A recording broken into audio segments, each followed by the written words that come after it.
Good afternoon, everyone. We are uh, having some technical difficulties with our sound with our virtual members. So just bear with us for a moment. We are present and we'll be starting the Board of Health shortly. We're going to jump back offline just so that we can update some of our IT stuff and try to get everyone connected. So if you're watching from home, we'll be with you shortly.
Okay, slight change of plans. We're going to open the Board of Health meeting and then we're going to immediately go into closed session, which is rejigging our agenda here a little bit, but that will give staff some time to work out our IT problems.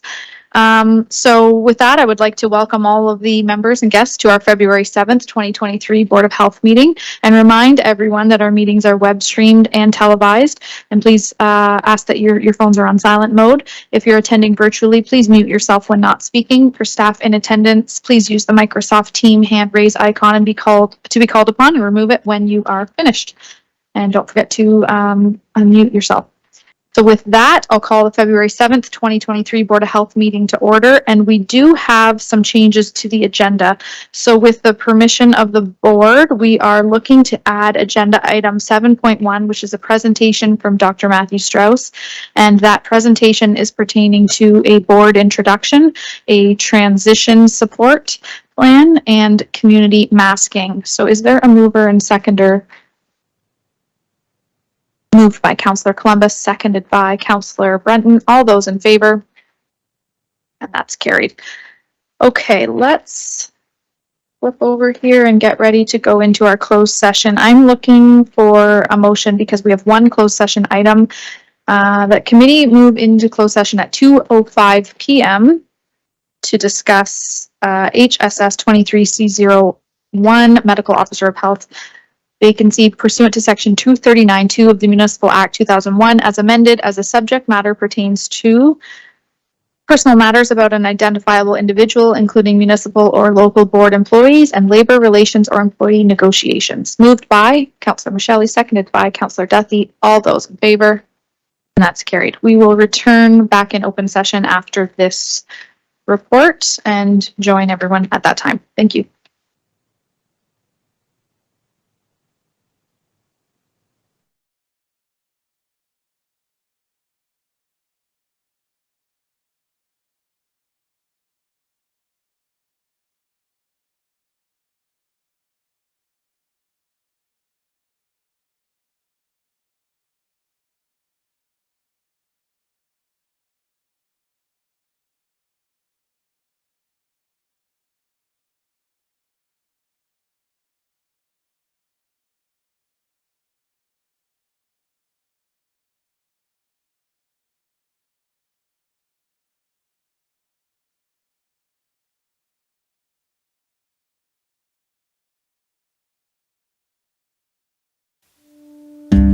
Welcome to Passionate Folks, a blog and video series about people who live in Norfolk. People that get involved in our community, people that are passionate about living here. We sit down, have a conversation, and learn about their stories.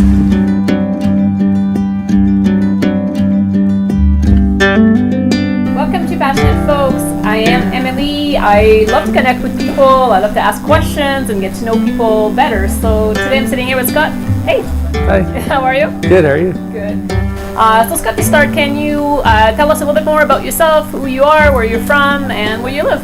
My name's Scott McCrae. I'm a chef here in Norfolk County. I'm the chef at David's Restaurant in town, and I live in Port Dover, or just outside. And yeah, all my family's from Port Dover. I moved here in high school and left for a bit and moved back, and now Made it your home. Made it my home. Yeah, it was my home before. I realized it was my home while I was away, and yeah. Came back to the roots. Yes, exactly. So as I do with every guest, I ask you to pick a place in Norfolk County for us to do this interview. Mm-hmm. So tell me where you invited me and why you picked this place. Well, we're here at Matt's Fruit Barn, just outside of town, and it was a pretty easy choice. I know we wanted something that was kind of related to what I do.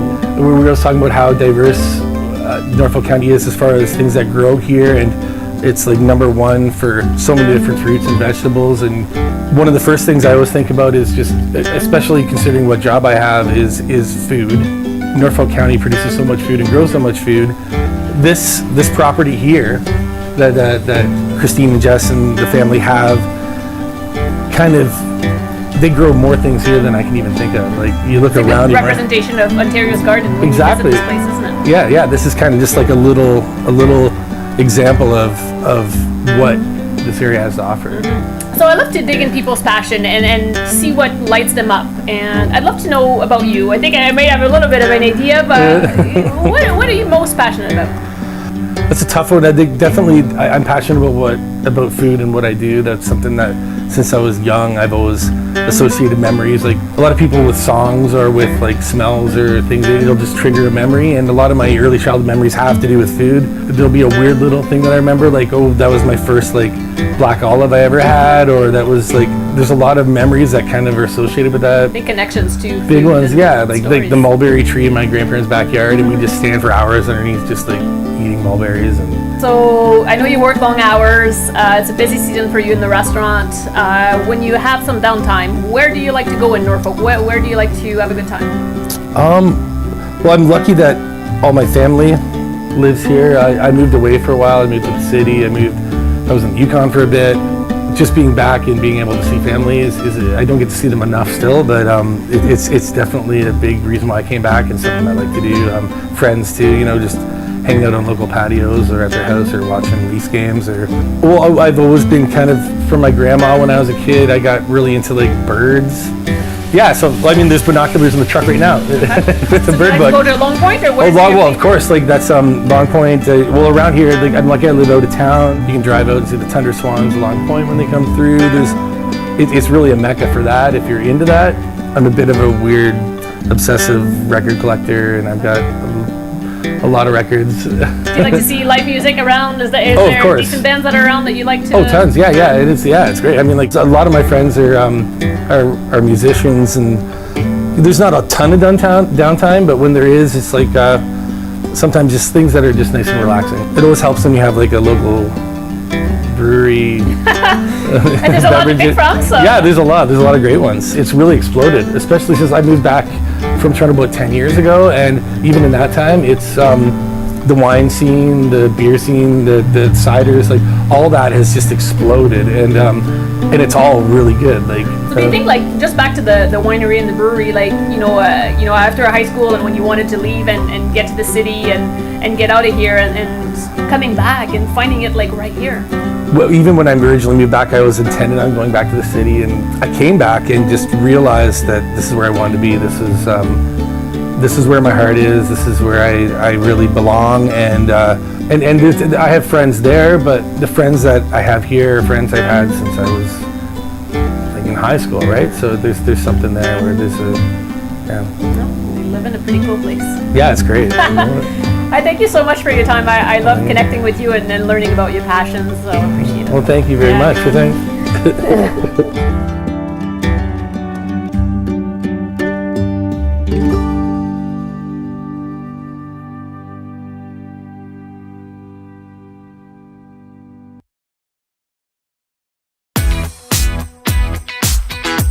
My name is Jim Toombs. I'm an Associate Purchasing Specialist here at Toyotetsu, also known as TTCA.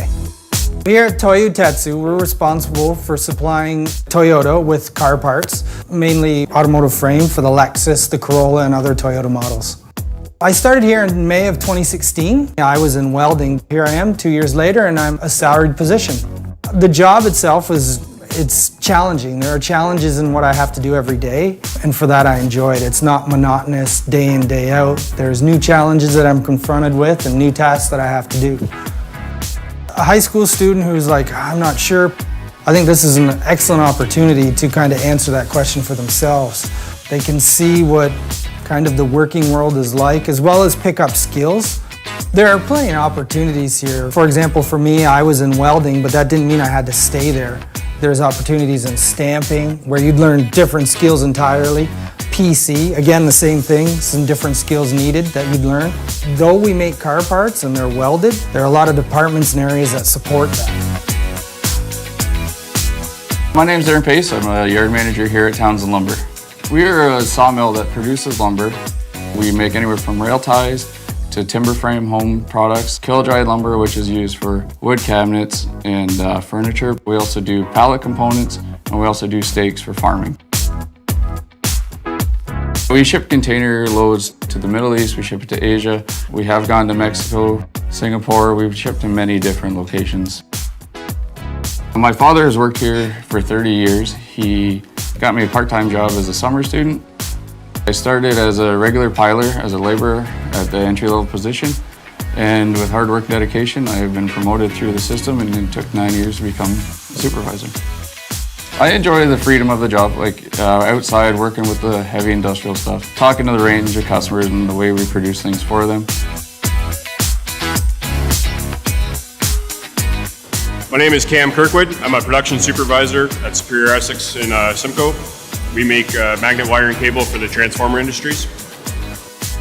Our magnet wire products are found all around you that most people don't even notice. In winding motors, in alternators in your vehicles, transformers on the side of the road or on top of poles. I've been here at the company for 15 years. I started on the floor as a machine operator for 7 years, and then I did a stint in engineering for about a year, and then I moved on to production supervisor for the last 7. One of the best parts about working here is it is a build-to-order shop, so although we do make the similar products every day, it's very unique. We don't always see the same orders. There's always new challenges. One of the best parts about being in manufacturing for me is the shift work. So it provides an opportunity for you to adjust to do your own life on your days off, or you can pursue other interests. A lot of people have second businesses or hobbies that they really enjoy. There is lots of opportunity to advance.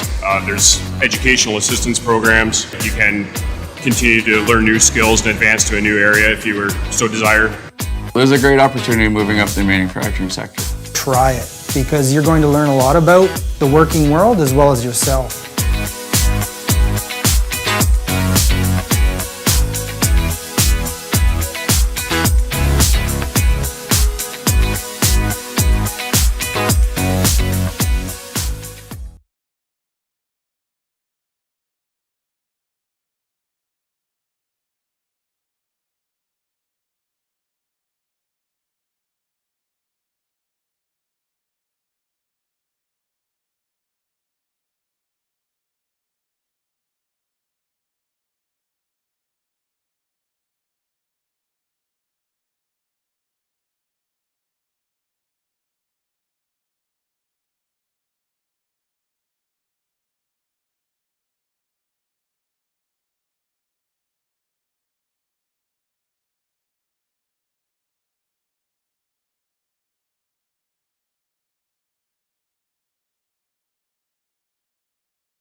Okay, welcome back. Councilor Banandrishi, or sorry, Board Member Banandrishi, can you hear us okay?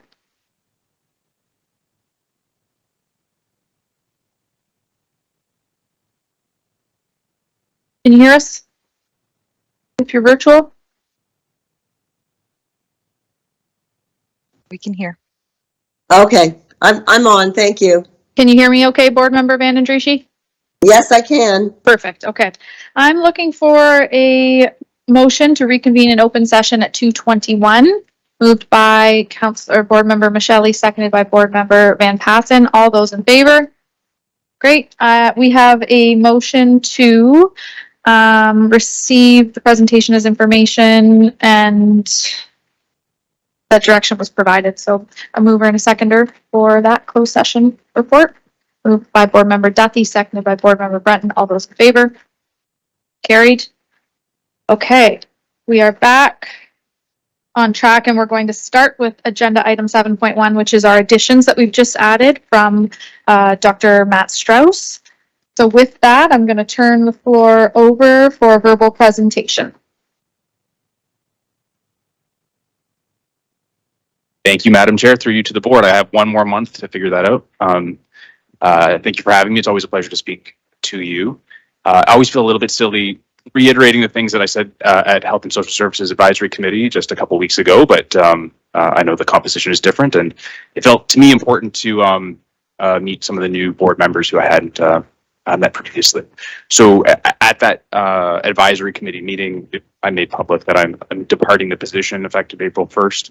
And I feel silly repeating it, but I also need to keep repeating it. I'm so grateful to this board and to this community for the amazing job that they've done during this pandemic. All of the Norfolk's performance during the pandemic with respect to COVID-19 mortality was excellent. And it's a testament to the courage, compassion, common sense, calmness, kindness in the community, which I've witnessed in so many ways, and just very grateful and inspired to see. So thank you to this community and to every board member here. It's been a really meaningful and important experience. I wanted to meet the new board members and again make these statements because I just want to make it very clear that I'm very committed to supporting the transition to a new MOH as best I can. If any of you have any questions, comments, concerns about how best to go about selecting and welcoming a new MOH, I hope you all have my phone number, and my door is always open to talk about that.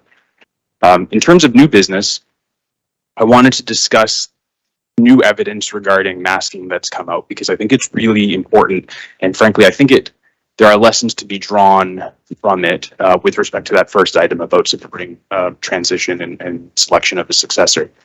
The Cochrane collaboration has really been the gold standard in terms of performing meta-analyses of scientific questions for the last 3 decades.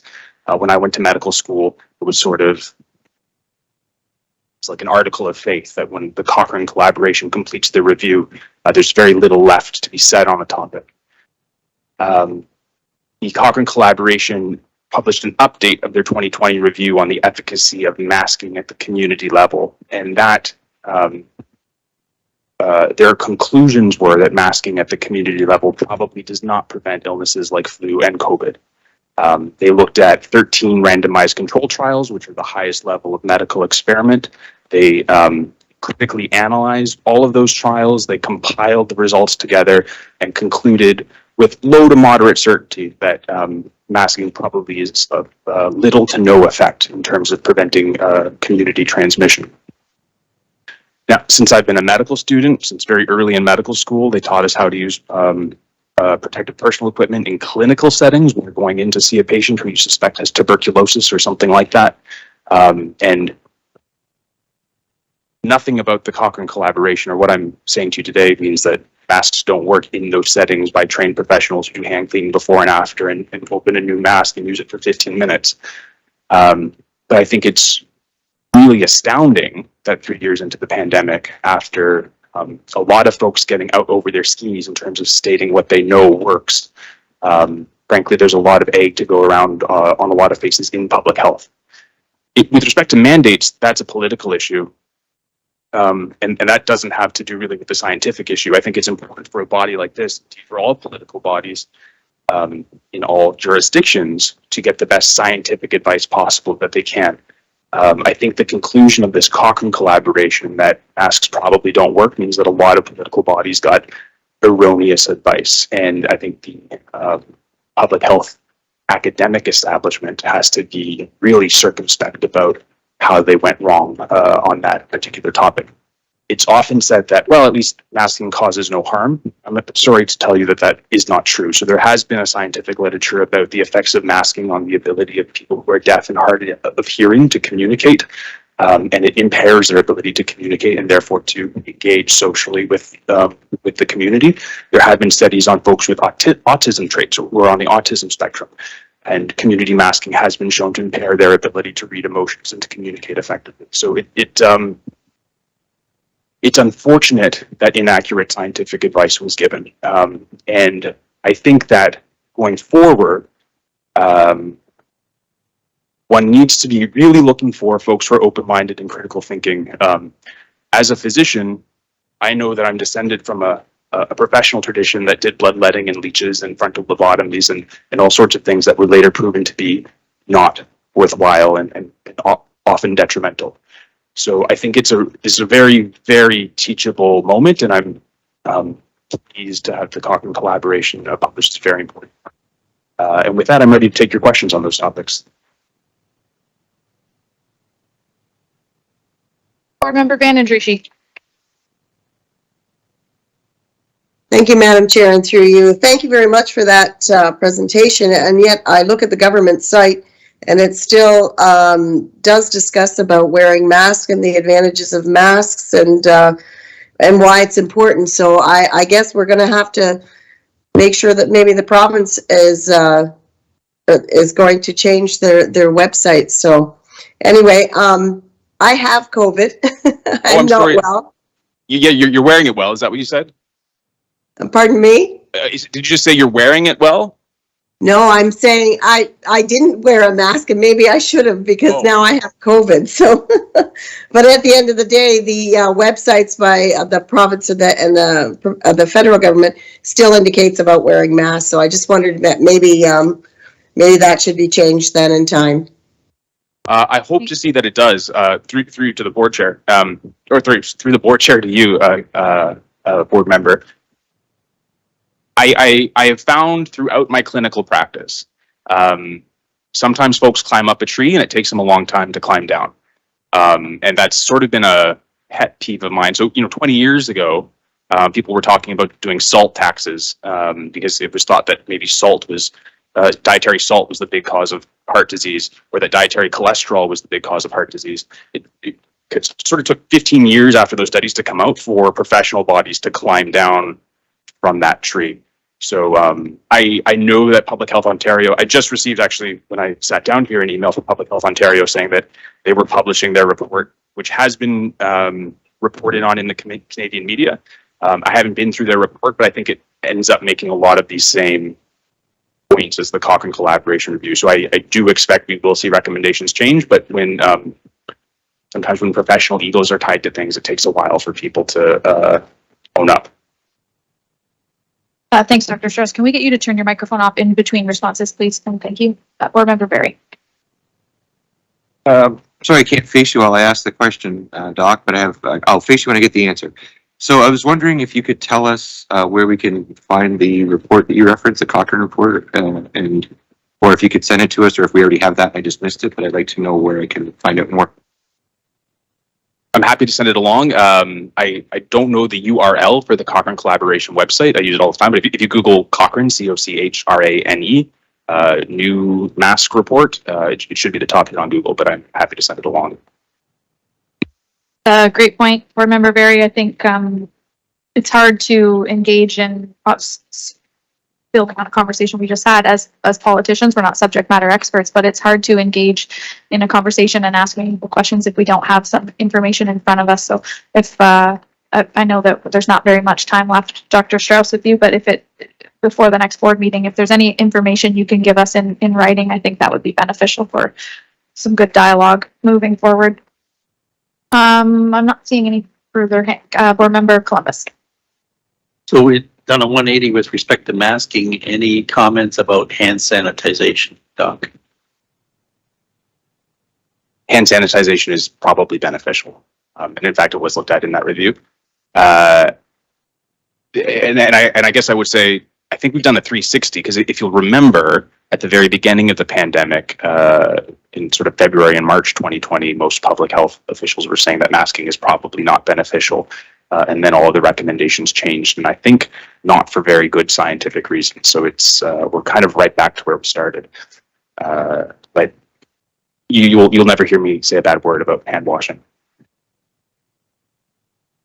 Board member Van Passen.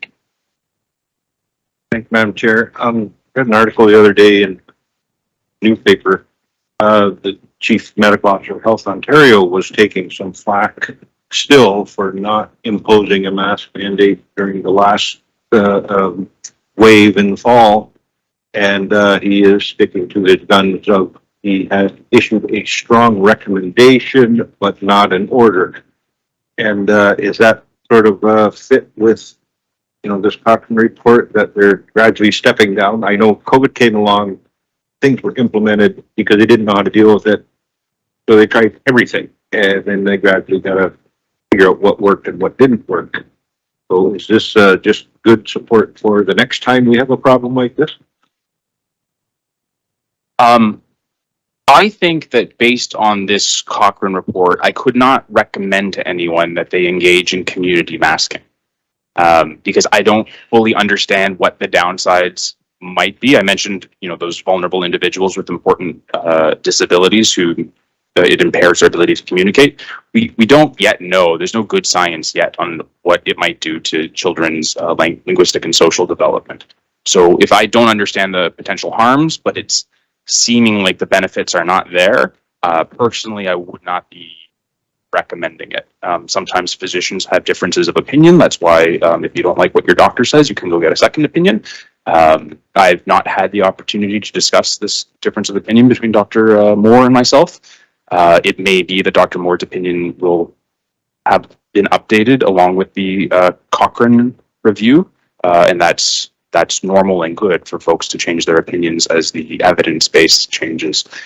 So I do think that there's a big lesson, not just about the issue of masking, but philosophy of science and when do we have enough evidence to be making strong announcements that I hope we will carry with us to the next pandemic. And I know nobody wants to hear the phrase next pandemic, but COVID-19 pandemic was merely the third pandemic in my lifetime. So I suspect I hope to live long enough to see another pandemic, I'm sorry to say.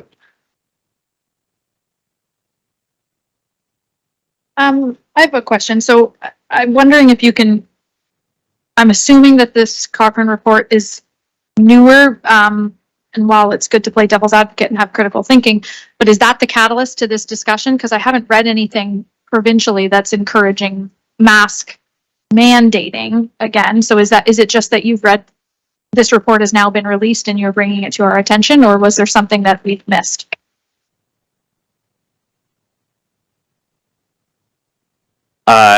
This report has just been released, I think in the last 7 days. So it is making a lot of waves, and I expect that we'll see recommendations change from at other jurisdictional levels. Let us say, I sure hope that we do. And it seemed coincident with this board meeting, and I thought highly relevant to bring to your attention. Okay, with that, not seeing any. Board member Huffman. Thank you, Chair. I just wanted to say that I am familiar with the Cochrane report, that it came out, I believe, January 30th, 2023. So it is fairly new. And this is one report. It is important to mention that at the beginning, if I'm correct, their key messages are that they are uncertain whether masks N95 or otherwise slow the spread of respiratory viruses based on the studies that they have assessed. So I don't think they're coming right out and saying that masks don't work. They were saying that they are uncertain.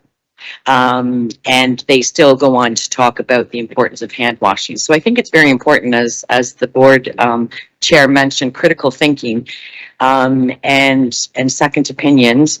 And there currently is not a mask mandate in the province of Ontario, and our Board of Health is mandated to follow any provincial regulations. So I think that that's important to remember. Thank you. Sure.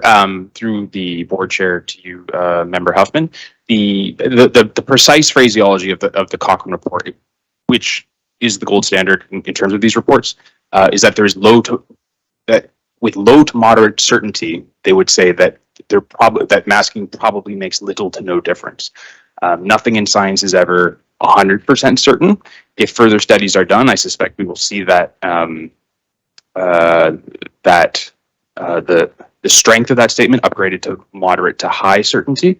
But it is unlikely that we will have more studies that would outweigh the kind of hundreds of thousands of people who were already studied. And so when we I've been very careful not to say that masks don't work. I explained how I believe masks work in clinical settings at the beginning of my comments. At a community level, there is not good evidence to say that they work. And as a medical practitioner, it's important to me that when I make recommendations, they're based on the best evidence. So they might work a little, they might be a little bit detrimental, they might cause more harm than not. What we can say is there's not good evidence that they do work at this time. Thanks.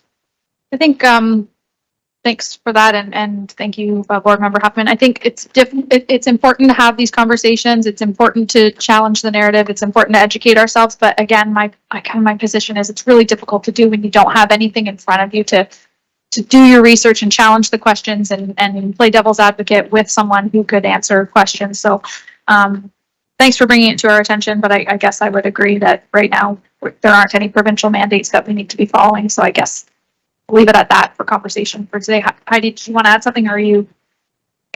Through you, Board Chair, I was just going to suggest that once Dr. Strauss has circulated the report to everyone and you've had an opportunity to read it, if there are any further questions or if the board would like any other research related to this topic, you're welcome to reach out to staff.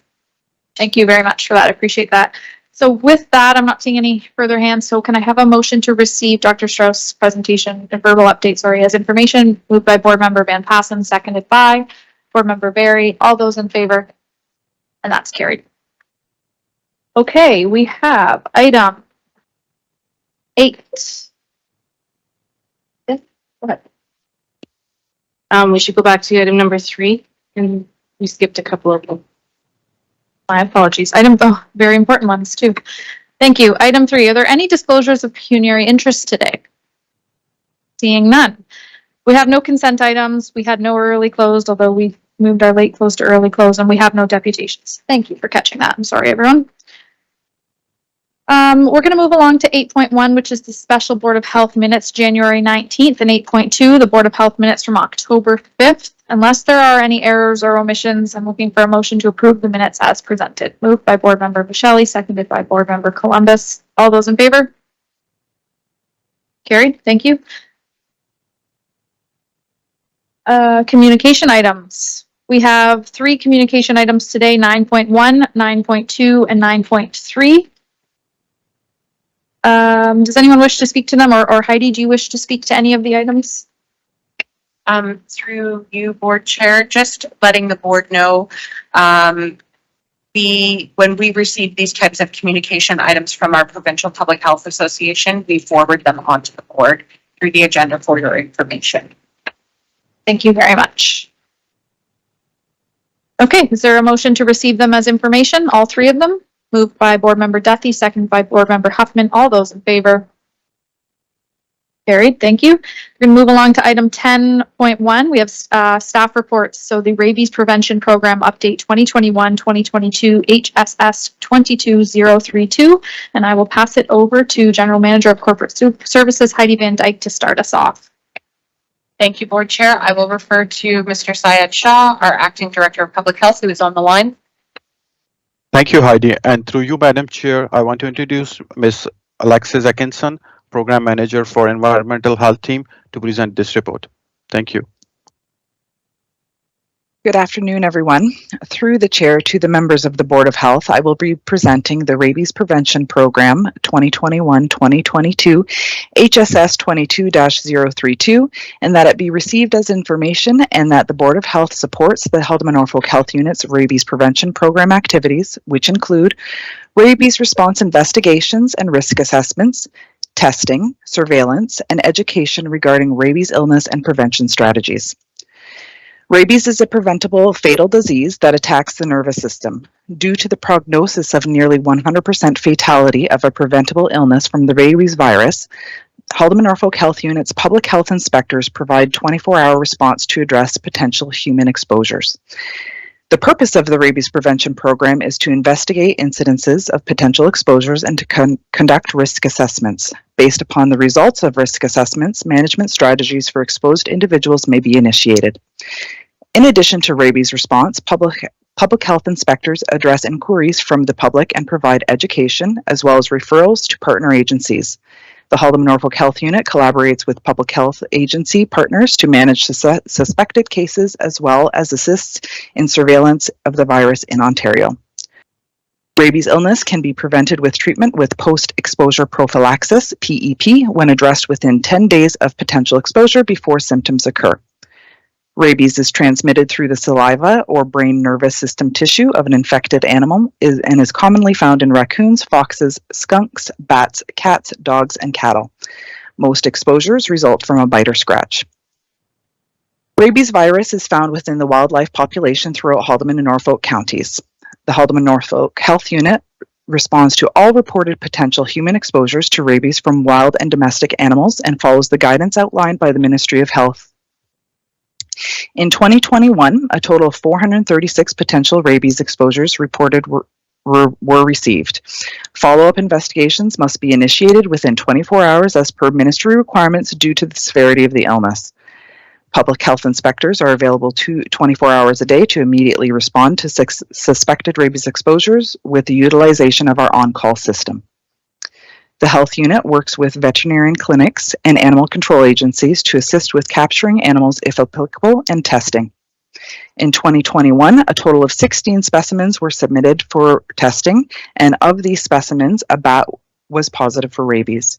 To date in 2022, up till September 20th, there have been 27 animals submitted for testing. Of these, 3 specimens were laboratory confirmed positive, which were all bats. Of note, unlike any other mammals, bats cannot be vaccinated using baits. The Ministry of Natural Resources and Forestry distributes rabies vaccine containing bait within Haldimand and Norfolk counties to help protect wildlife from contracting and spreading the virus. Humans are not typically exposed to the rabies virus directly through infected wildlife. Pets commonly act as a link between wildlife and humans. During investigations, if a domestic animal is involved, PHIs confirm vaccination status of the animal and, if necessary, follow up to ensure that the animal becomes up to date on their vaccination. A very important health promotion and prevention activity for our program and the safety of our communities. Public education occurs through media releases and social media advertisements, as well as during investigations or responding to specific public inquiries. In conclusion, the Rabies Prevention Program will focus on public health services required to protect the health of the community. The key is prompt follow-up, public awareness, and education, with the goal of assessing risk of rabies transmission to the individual exposed. Thank you very much. Thanks, Ms. Atkinson. Nice to see you. Are there any questions of the board? Board Member Vandendriessche, go ahead. Thank you, Madam Chair, and through you. Thank you for the presentation. My curiosity is, a few years ago, we used to have the clinics where we gave out the rabies shots to dogs and cats and whatever. When did we stop that, or is there any thought of doing that again, bringing the clinics back? Thank you. Through the chair to Member Van den Driesch, thank you for the question. From my understanding, the program was stopped over a decade ago, and it was as a result of cost. Now, I have been in contact recently with the Simcoe SPCA, and they will be running a low-cost rabies clinic in March. Is what I've been told. So we're in constant communication there. In Haldeman, it's slightly different. They there's a rebate program in the Haldeman area, but that is not applicable to Norfolk. Okay, one question that's not directly related to your report, but I think it's a good opportunity to save our staff from some phone calls that we get and council members. Are you able to share right now on the public record what the health unit's role is when a community member sees an animal that they suspect has rabies? I know that previously council members in the health unit have received calls wanting assistance to come and help with an animal on their property. Can you just clarify in this moment what the health unit's role is and what it is not? Absolutely. Through, well, to you, the chair member, the health unit deals with bite reports only. We can only deal with a bite from a suspected animal. If there is an issue regarding an animal that seems like it is sick, we ask that you contact animal control.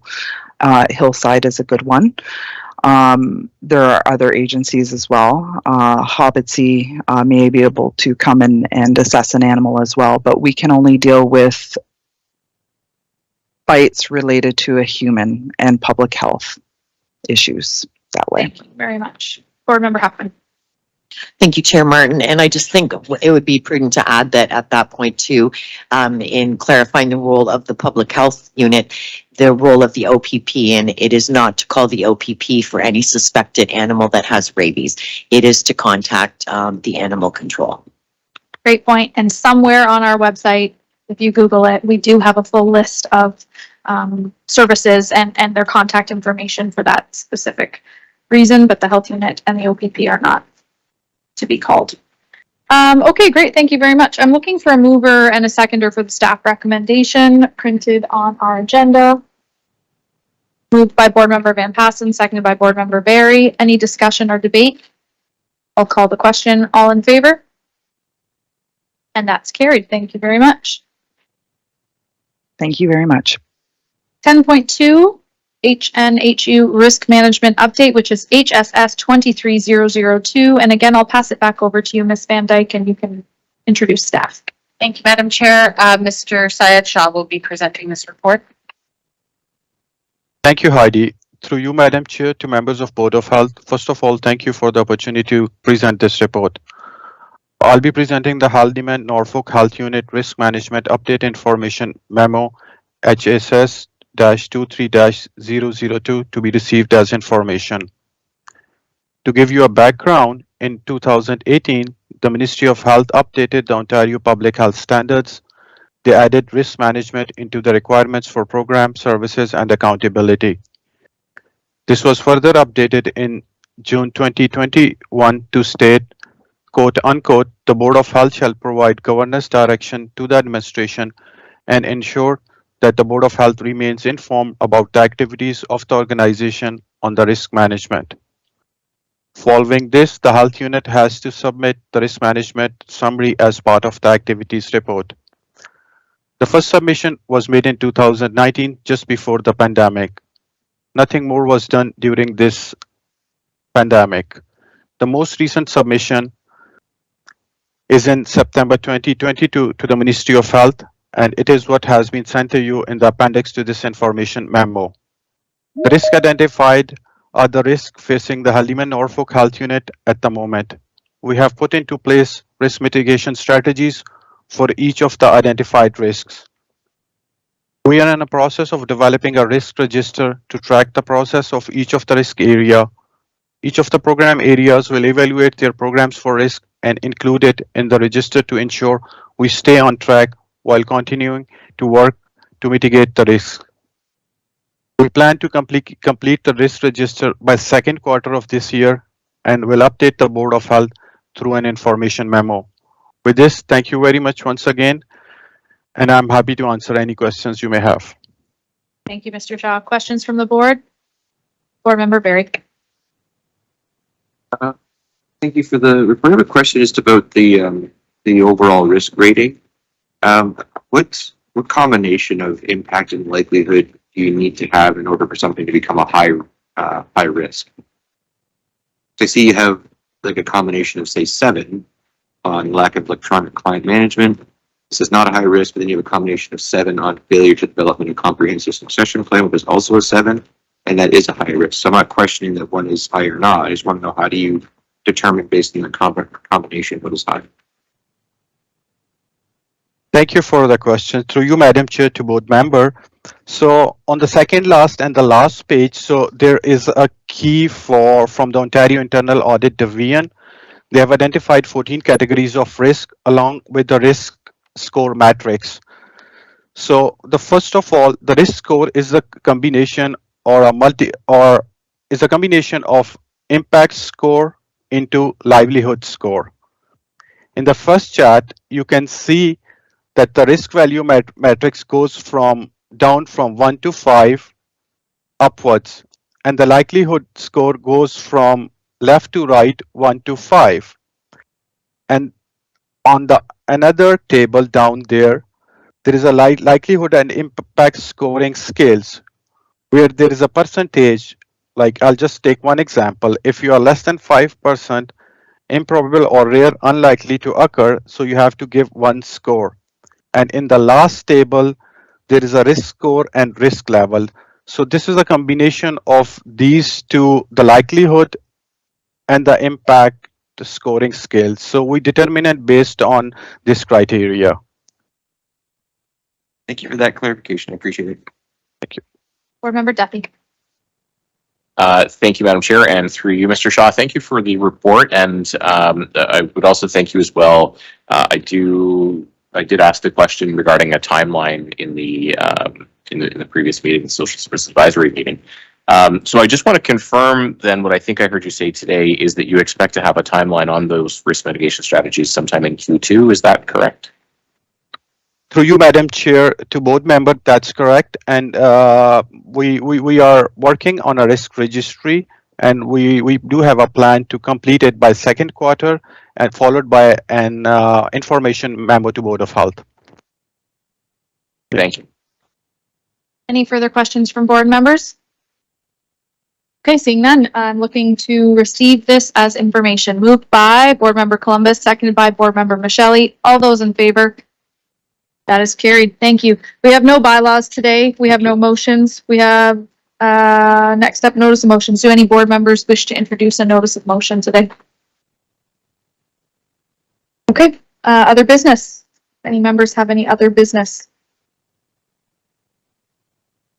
Seeing none, we have finished up our closed session item. Moved a motion, so that leaves us with our confirming bylaw 16.1, bylaw 2023-02 BH being a bylaw to confirm the proceedings of the Board of Health for the Haldeman Norfolk Health Unit at this regular Board of Health meeting held on the 7th day of December 2023. And I have a motion. Moved and, sorry, for the chair and the clerk to affix with the corporate seal. Moved by Board Member Breton, seconded by Board Member Huffman. All those in favor? That is carried, and I'm looking for a motion to adjourn at 2:55 p.m. Board Member Huffman, seconded by Board Member Duffy. All in favor?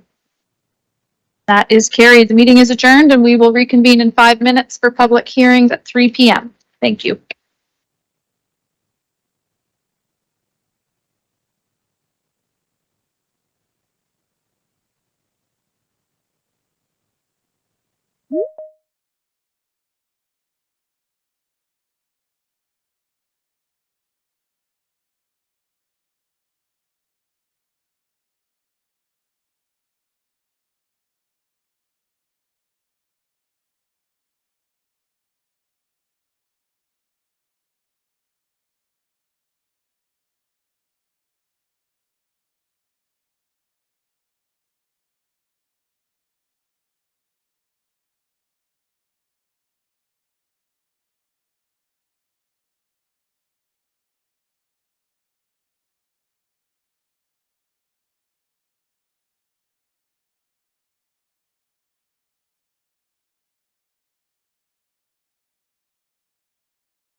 Okay, welcome everyone, community members and committee members to the February 7th, 2023 Public Hearing Committee meeting.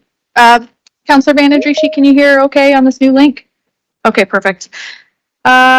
Just a reminder, our meetings are web streamed and televised. Please ensure your phones are on silent. And for those attending virtually, please mute yourself when not speaking. And when called upon to speak, please turn your camera on and unmute yourself. For staff in attendance, please use the Microsoft Team hand raise icon to be called upon and remove it when you're finished speaking. With that, I'll call the February 7th, 2023 Public Hearing Committee meeting to order. We do have a one amendment to the agenda, which is item 4.5, attachment D, draft zoning bylaw amendment was amended in two places. Part 1A, maximum building height, and Part 2C to change 6 meters to 12.5 meters. This was a clerical error. I'm looking for a mover and a seconder to approve the amended agenda, please. Moved by Councillor Columbus, second by Councillor Brunton. All those in favor? Carried. Are there any disclosures of pecuniary interest? Seeing none. I laughed because I forgot to ask that earlier, not because anyone has any interests. With that, I'll officially open the public meeting held under the Municipal Act, the Planning Act, and county policies. Please be advised that to preserve your right to appeal to the Ontario Land Tribunal, you are required to make comments or provide written submissions prior to the passage of a bylaw. It is important to note that no final decisions are being made today. We are just convening to have these public matters heard. These meetings are to allow the public to provide initial comments, and further reports will come forward for decision at a future date. And any deputations that we have today, I'll try to remind you as we go, but there is a booklet on the podium there. We would like for everyone to sign your name in so that we have it for the official record. With that, we're going to jump right into item 4.1, which is 17 Highway Crescent CD 23004. And with that, Mr. Sloan, I'll pass it over to you to introduce staff. Good afternoon, and thank you through the chair. This afternoon for our items, we have our planning staff and our director of planning and our development engineering that are on virtually. First item before us on agenda item 4.1 is a rezoning and subdivision in the Cortland area, and we have Hannah on the line to present that matter. Hannah? Thank you, Brandon.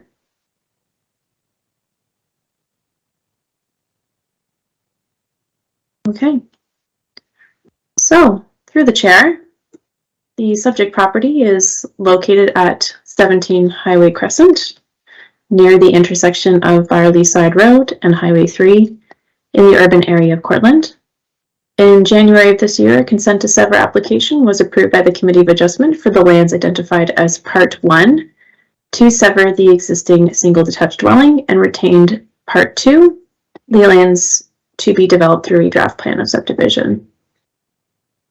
The surrounding land uses are primarily residential to the north and west, agricultural to the south, with a mix of vacant and active industrial lands to the east and northeast.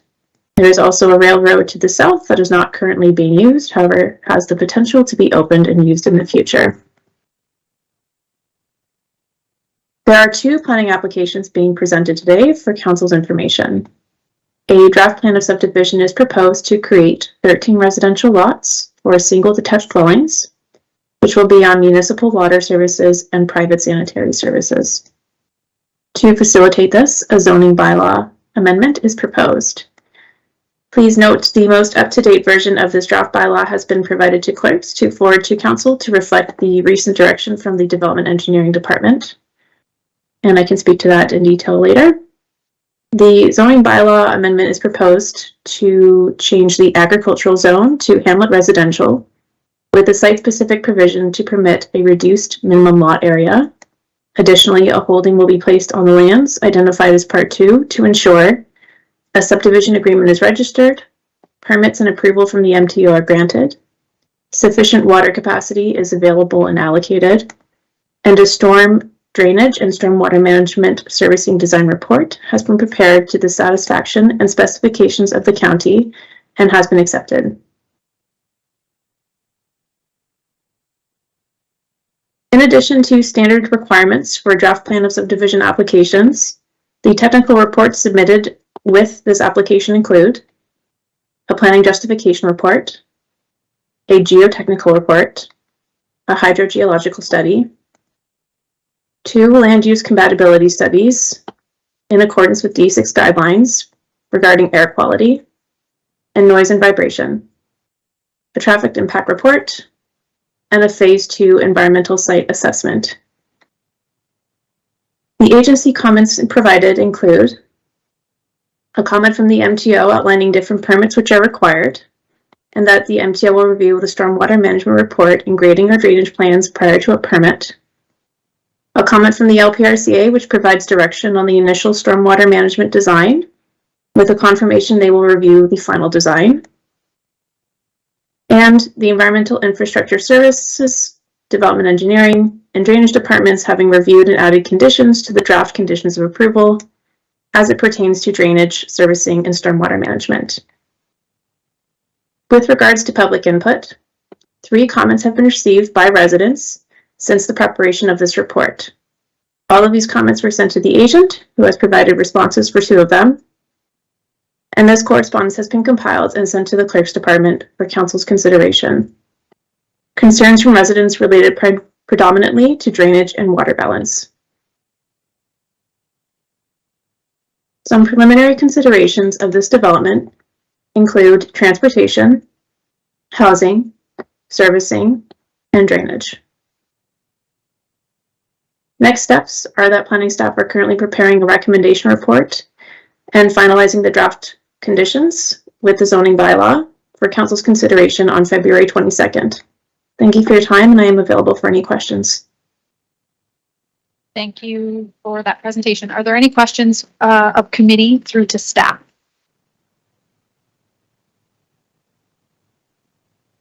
Okay, we have the agent registered to speak to this item. Sorry. Councillor Vanendrishi? Take it away if you've got a question. I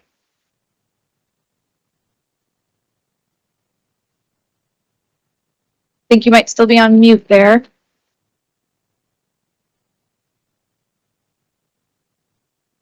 Maybe try to send Tracy or myself an email. You're okay at this moment? Okay, thank you.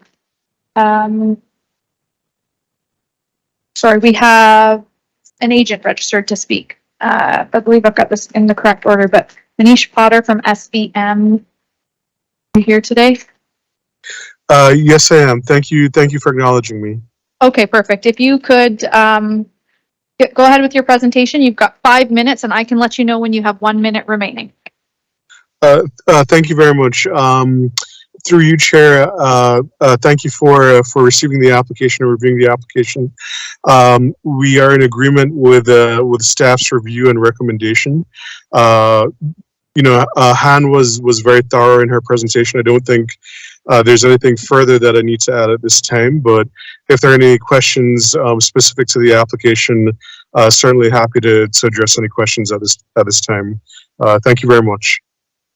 Okay, I'll give the same opportunity to committee members then. Are there any questions to the agent? Didn't hear anything new at that point. So with that, I have a David Holmes registered with a presentation. Perfect. Thank you, David. If you wouldn't mind signing in at that book there. Do you have something you want our staff to put up?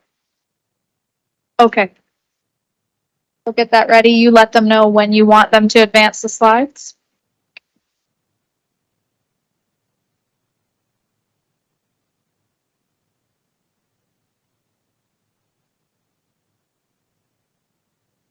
Sorry to interrupt you. If you could just turn that microphone on. There you go. Thank you for allowing us the opportunity to be here today. My name is Dave Holmes. I'm here representing Titan Trailers and Mike and Sandy Clover, who are property owners of many of the adjacent properties to this development.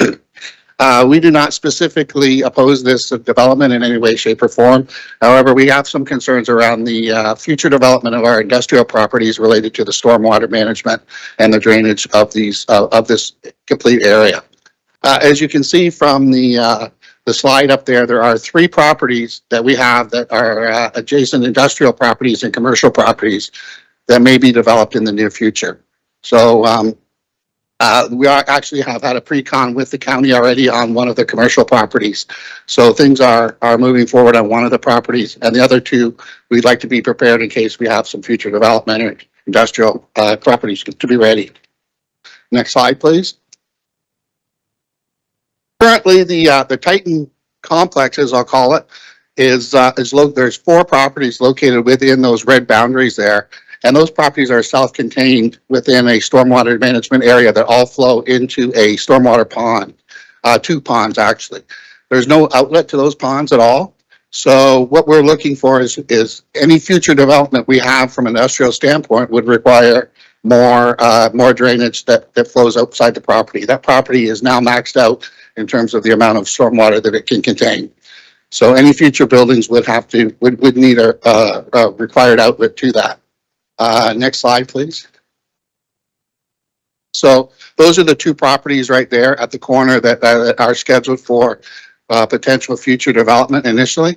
There is the Barley Road property to the south of the railway tracks, the red line there, that is directly across from the proposed.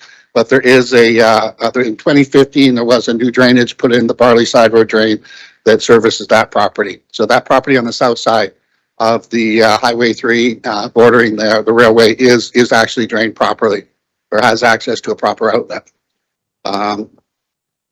Next slide, please. So the 2 properties that were highlighted just briefly flow into those 2 ponds that you see there. So what we're going to be requesting or petitioning for the county is to allow us to look into the, I'll have to check the name of that drain. It's the South Norwich, get it right here. The Mill South Norwich drain, which corners at the Barley Road and Talbot Road there. So in terms of the overall stormwater management planning of this area, we'd like the county to take consideration into our future industrial developments and allow us the opportunity to look into the drainage there so that we can further develop those industrial lands. That's all I've got. Thank you very much. Oh, 1 second, because there might be questions for you. I have one. Any questions from committee members? Councillor Columbus. Yes, and speaking with Mr. Clover the other day, he had mentioned to me, and I believe Councillor Vanendry, she got the same message about potential erosion of that going into the future with the increase in water moving down that street. Well, the Mill South drain right now flows through the Clover properties, and it is actually subject now to a significant amount of erosion. So it is going to require some upgrading as well. So if we hook our industrial properties into that, it is going to need some upgrading all the way down through. So that's correct. Yes, that's going to require some upgrading. Thank you. Hopefully the planning department will catch that. All right. Councillor Vanendry, do you want to try? I know you're having some technical difficulties there. Do you want to take this opportunity to try again and see if you can unmute yourself and chime in? Yes, I can. Thank you, Madam Chair. Thank you.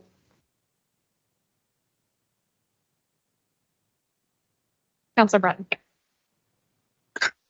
Thank you, Mayor Martin. My question to the gentleman, you mentioned that the industrial lands in the future, you want to take them and put them in as a municipal drain? Yes, the portion that is on the north side of Highway 3, borderline, there's actually a small connection there. If you could, I don't know if the last slide showed it, there's a small from the one stormwater, from the overflow stormwater pond across to the South Mills drain. It's just a crossing of a street where there's a connection to that'd be the last slide. But that area, your industrial area, you call it now, it's outside the catchment area of that existing drain? That's correct. Everything within that square property drains into those 2 drains. It's all self-contained. Okay, There's currently no outlet, but if we add more industrial buildings to that space, it's going to require an outlet. So what we're proposing is, if you look at where that red circle is, that stormwater pond just be connected through the road into the. So you say that's in the works, or you're planning to petition for that? We're planning to petition for that. We'd like the county to consider that in their overall planning for this subdivision in this area. Thank you. Yeah, thank you. Thank you. Okay, so sorry, Mr. Holmes, I just want to take the opportunity to clarify. You have appropriate drainage for what you have existingly, existing there presently. What you're concerned about is future drainage on future industrial expansions. And you, as far as the development is concerned, is there any opposition directly to the development? No, there's no opposition to development. It's the future industrial development that we're concerned about. And there's information in our report that has studied the development in proximity to the industrial lands. Yeah, I don't believe that they fully accounted for us developing those lands as well. I think that it needs to do that, and it needs to take into account that there is significant erosion in the South Mills drain that's going to need to be upgraded as well. Okay, understood. Thank you so much. Councillor, before you go, Councillor Van Passen, is your question for Mr. Holmes? I think so. Okay. Sounds to me like they're being good neighbors, just giving fair warning that they have planned in the work to do this and ask for that extension on municipal drain, but that could be rolled into this development. I know there's some concerns about the drainage, and if all our different departments get their heads together when they're working on one, knowing that there might be a solution, an alternate solution to what is proposed. So I'm glad that Mr. Holmes brought this up, and we will leave it with our staff to work out the best possible solution for the whole neighborhood rather than doing them all as little one-offs, which has been historically the problem. Good point. Okay, thank you for your presentation. Is there anyone in council chambers who wishes to speak to this file?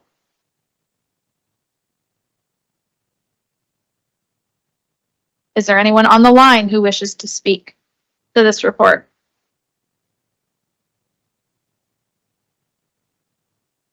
With that, could I maybe take this opportunity to call on you, Mr. Sloan, just for some general remarks and make sure that there isn't anything that you would like clarified with regards to the comments we've heard on the drainage and the potential future development?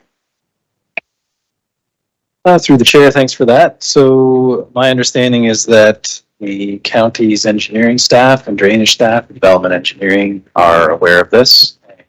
Drainage has been raised as an issue from surrounding landowners. So that was the deputation today, so they're further considering it.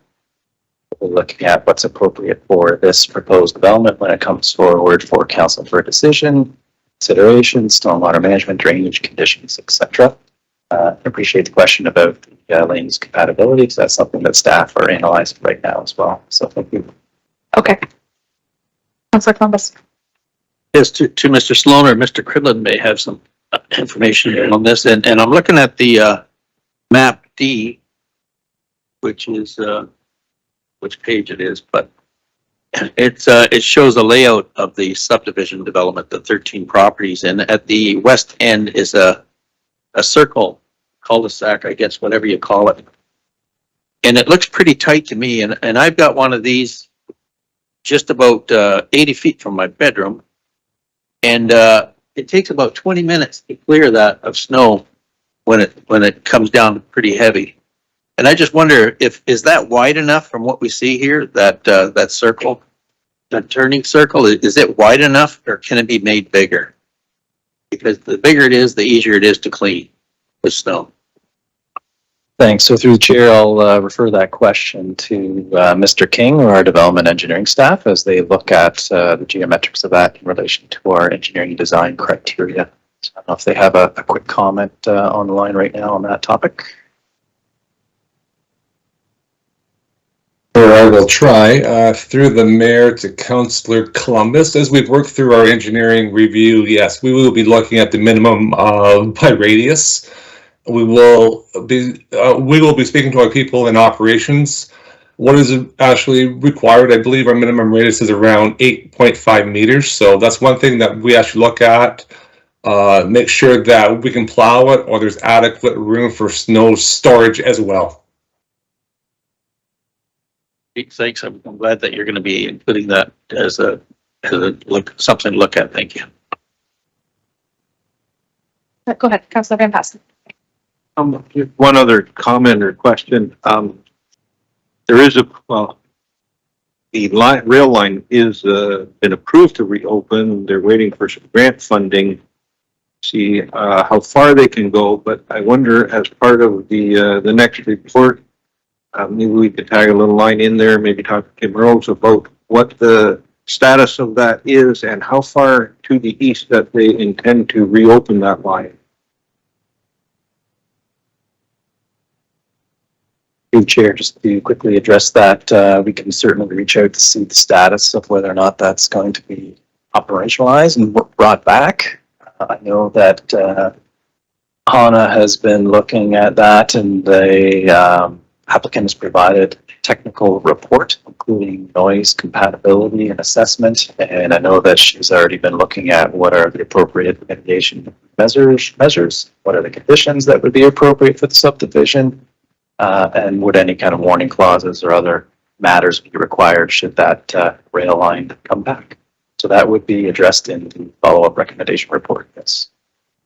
Are there any extra setbacks to construction of a home next to an active rail line as opposed to dormant? Through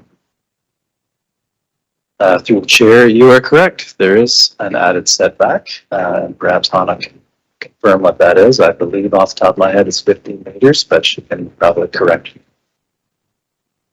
That close, Hannah? Thank you, Brandon. Yes, through the chair, that is correct. That's my understanding. There is a zoning provision built into our zoning bylaw, and the applicants have done a great job identifying that on their draft plan. In addition to that, there are, as Brandon referenced, some mitigation measures built in through those reports that have been done on compatibility, which we'll be discussing further in the recommendation report. Okay, great. Just because we have a full house here today and we've had our own technical difficulties, I will give one final opportunity. If there's anyone here that wishes to speak to this, or anyone on the line who wishes to speak to this file, this is your last call. Okay, with that, we have a staff recommendation. Does someone wish to move the staff recommendation or propose an alternative? Moved by Councillor Michele, seconded by Councillor Van Passen. Any further debate, discussion? All those in favor? Carried unanimously. Thank you. 4.2, 13 Lakeside Lane, CD 22096. Tricia, go ahead. Thanks for joining us. Good afternoon. Thank you, Madam Mayor. For this particular application, I'm going to be speaking to it on behalf of staff who's currently away. We received notification from the applicant's agent after the notification had been posted and circulated for public hearing, requesting a withdrawal of the application. So the context for this application was it was submitted and deemed complete, but didn't actually include all of the appropriate information necessary for appropriate analysis.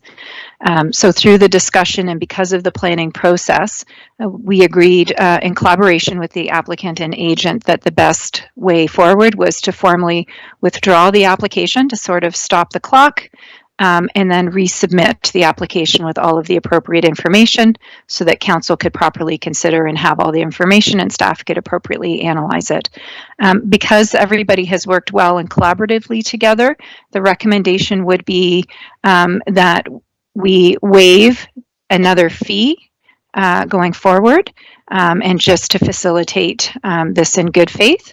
So I believe the agent may be there that may want to speak to it, but the staff recommendation would be to accept the formal withdrawal of the application, waive the new fee, and restart using the same file number, etc. Okay, so with that, is there anyone who wishes to speak? Go ahead. You could sign yourself in, Mr. Colmaya, and then go ahead whenever you're ready. Good evening, through the chair, Nathan Colmay of Brimage Law Group. I am the agent for the owner applicants, the Sidways.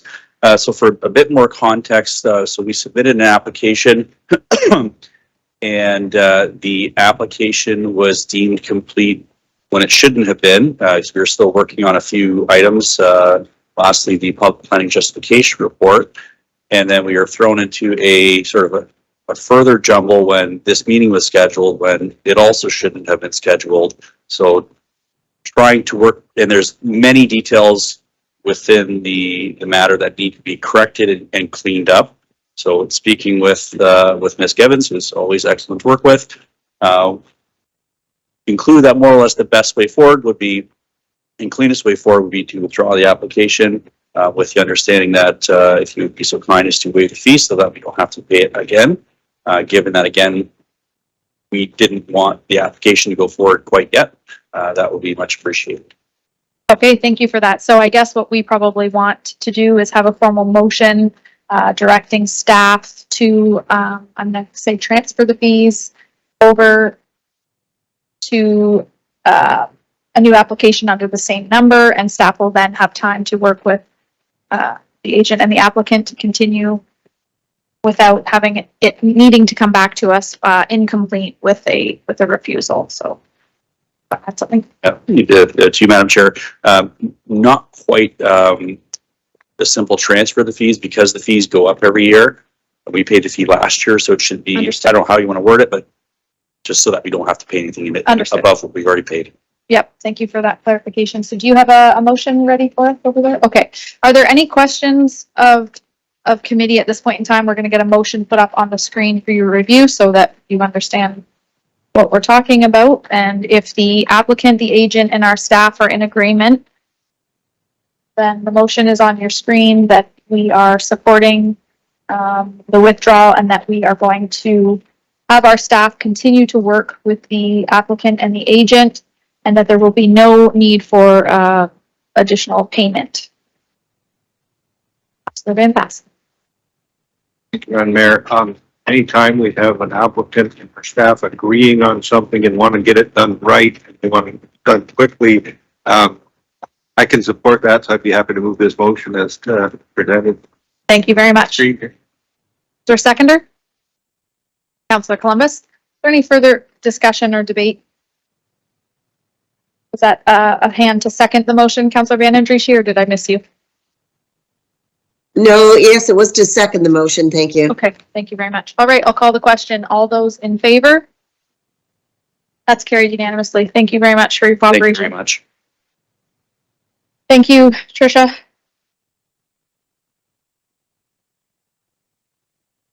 We are moving. Oh, I apologize. Tricia, is there any reason why we would have needed to legally present anyone with an opportunity to speak prior to the withdrawal? Thank you, Madam Mayor. Because the application was formally withdrawn, there is not. There will be a future public hearing for the new application. So there will be opportunity in the future. Okay, understood. Just wanted to make sure because it's printed on the agenda. Thank you. We're going to move along to 4.3, 260 West Church Street, CD 23006. And I believe, Mr. Sloan, you can start us off. Thanks, through the chair. And I guess just an editorial comment on the last item. It's good to hear that the planning staff were working too fast on a file, I guess. The next item is official plan amendment, zoning bylaw amendment in Waterford. I believe it has an added component regarding a road right of way, and Tricia is going to be presenting that overview to address that for staff.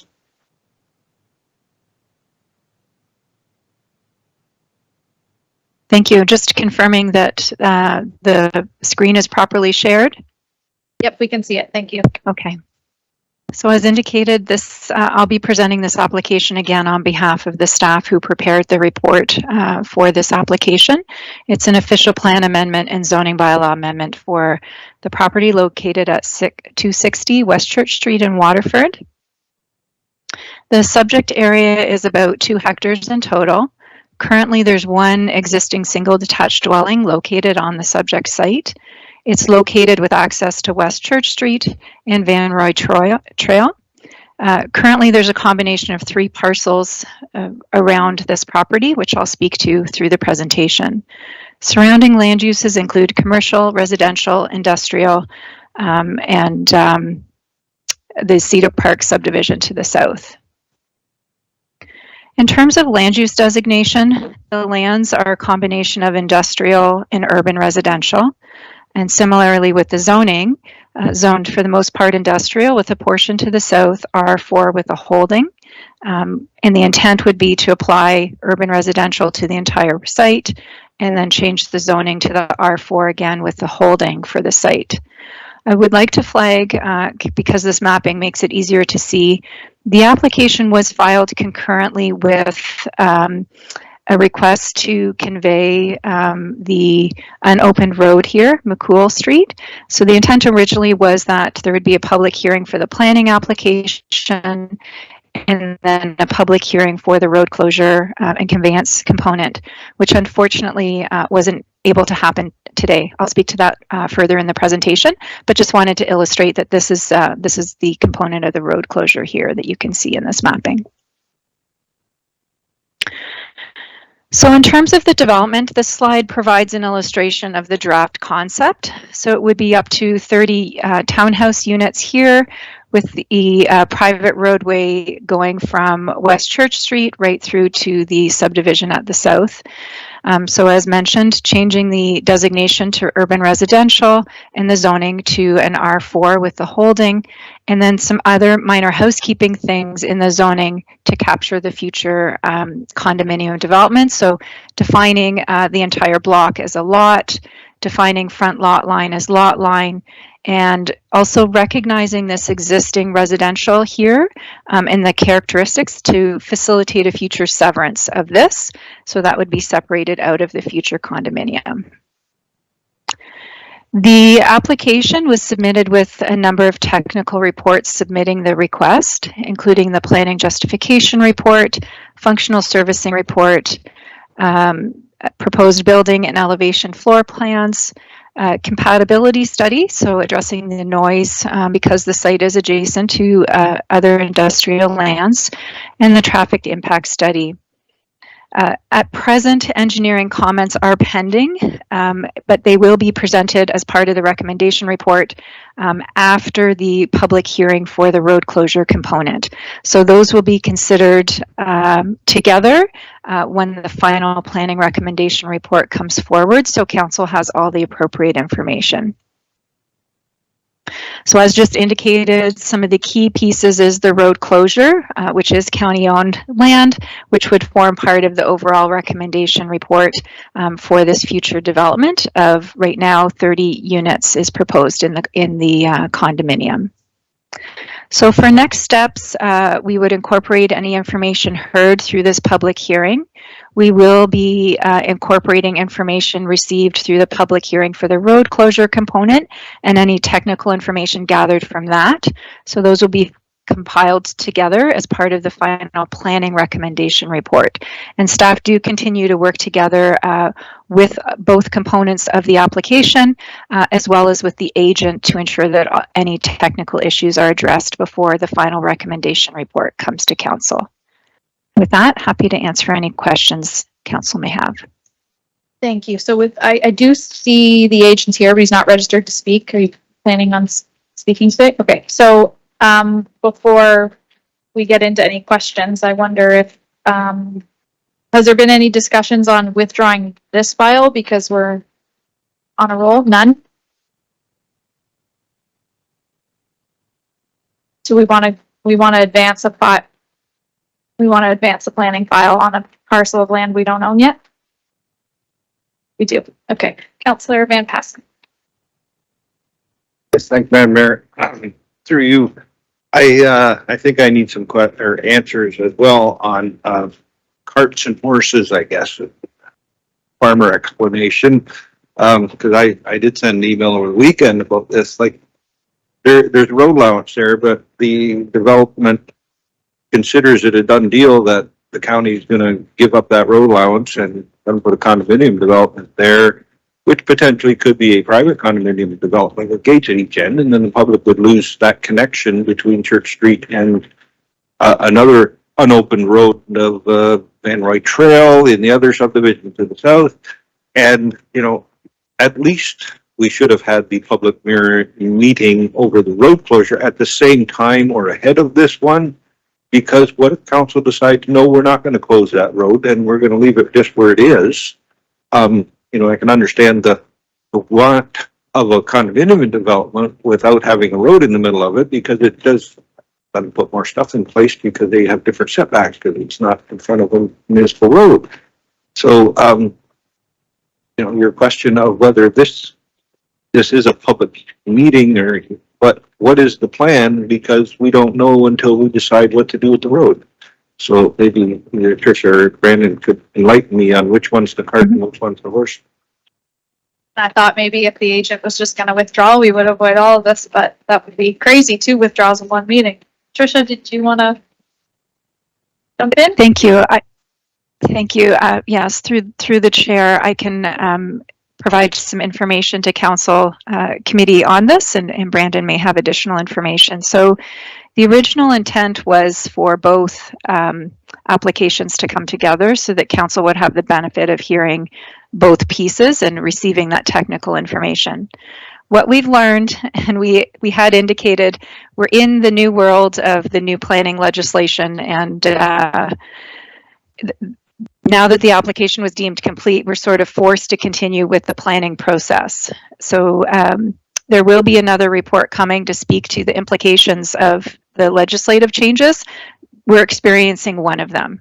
So the planning process has started and we continue along. Staff on the backhand have flagged that we need to address this going forward. This was an unintended and unanticipated consequence of those legislative changes beyond our control. So the intent would be to make sure that there's time for council to hear the public hearing for the road closure piece before we come back for the final recommendation report.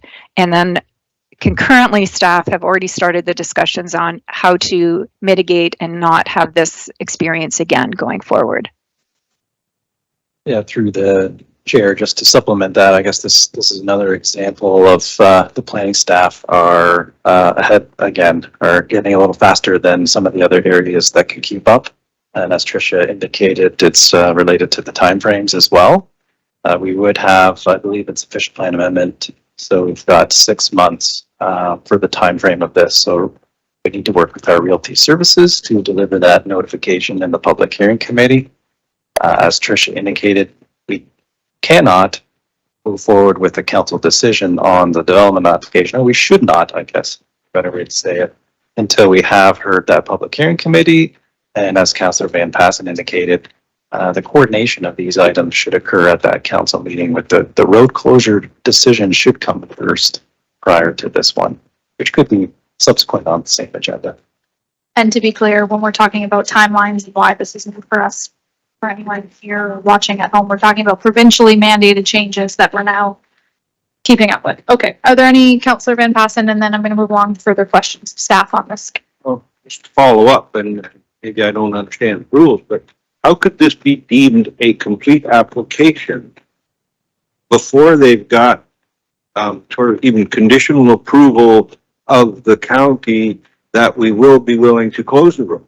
So, like, you know, they're trying to meet provincial timelines on complete application, but how could this be possibly complete?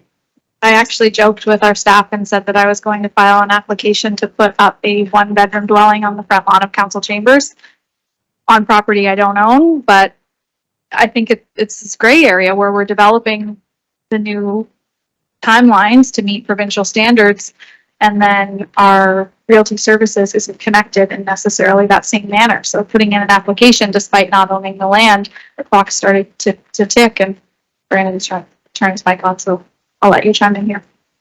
Yeah, through the chair, and Tricia can add in. So this is a land use amendment. So a land use amendment can include a road or a road right of way. And it is possible to actually to submit an application if you're not necessarily the owner. However, it would be good as part of the decision that we, of course, follow the procedures to consider the proposed road closure first. If this was a subdivision or site plan, then we'd be into a bit of a different story as well, because we would need a signature for that or a decision for that. So an example is like shore development application over previously. There was a road closure and there was an application at the same time, and public hearing committees happened for that. So it's somewhat similar. And further to that, an applicant can appeal us for non-decision or a potential refusal, but they cannot appeal the road closure or the sale of that, correct? At OLT? Through the chair, that's correct. Are there any further questions? Councillor Breton. Just thank you, Madam Mayor. A question on the road allowance, I'll call it road allowance. Do we have a fixed price on the sale of these things? Is there an established policy on how they are dealt with? Probably a question for, Heidi. I don't know. Go ahead. Thank you, Madam Mayor. Through you to members of council, Ms. Derbyshire is on the line, our realty specialist. So if I could refer this to her and she can provide some additional information. Whenever you're ready. Thank you, Heidi. Through you, Madam Mayor, to Councillor Brunton, we do have an established valuation for road closures and conveyances. There is also the option to have an appraisal done depending on the uniqueness of the property and the location of the road allowance. So that is something that will be brought forward to the March 7th public hearing with the road closure application for council decision at that time. I guess, and I understand there's new time frames for, am I right, Brandon, on on all applications, there's a time frame, but how do we know as a municipality, like that road allowance, do we need it for any future servicing or anything like that? How do you factor all that into the, whether or not you want to sell it even? And I'm not trying to, say there's something wrong here. I'm just asking the question because it's as Councillor Van Pat put the cart before the horse here in a way. Anyways. Yep, through the chair for clarification, the timeframes for land use amendments are the same. It's the new provisions are for refunds. But I'll let perhaps Kelly can confirm because there's a realty process for any proposed road closure that involves looking at services, utilities. There's a whole range of review departments and agencies. Perhaps Kelly, if you're still there, you could just confirm that and what that process is. Thank you, Brandon. Through you, Madam Mayor, to Councillor Brunton. Yes, Realty Services does have a procedure in place where we circulate to internal and external service providers and departments for input on any required easements that will need to be registered, servicing, that kind of thing. So that does get put into the report for the public hearing for information purposes so that you get a fulsome report and are able to make a decision moving forward that way. Okay, so if I may, Madam Mayor, so you obviously have a time frame for all that it would normally take to do all that. And I guess what you said, Brandon, there's a time frame on dealing with the application. So do they conflict?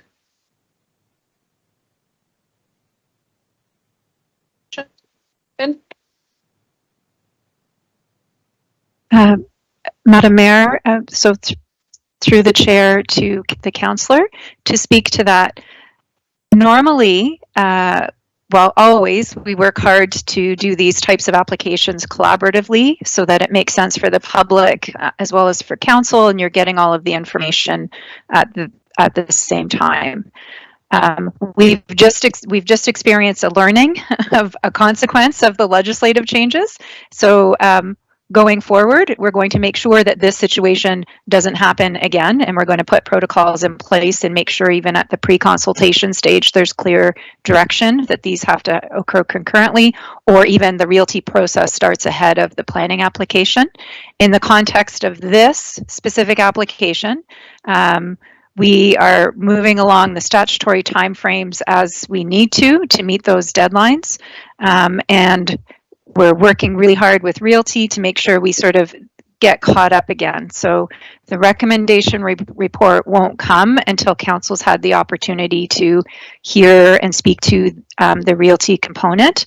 And we're going to work really hard to meet the statutory timeframes as well. Excuse me, Madam Mayor, but I understand what you're telling me, but you haven't really answered my question. There's a time frame for both here, I assume. I've never witnessed a road being closed, or road allowance being closed quickly, if I could use that word. And I understand there's a time frame to deal, I don't know how many days it is to deal with an application before we have to give them back all their money. I'll say this, all the geniuses at the province, did they think this thing out before they passed Bill 23?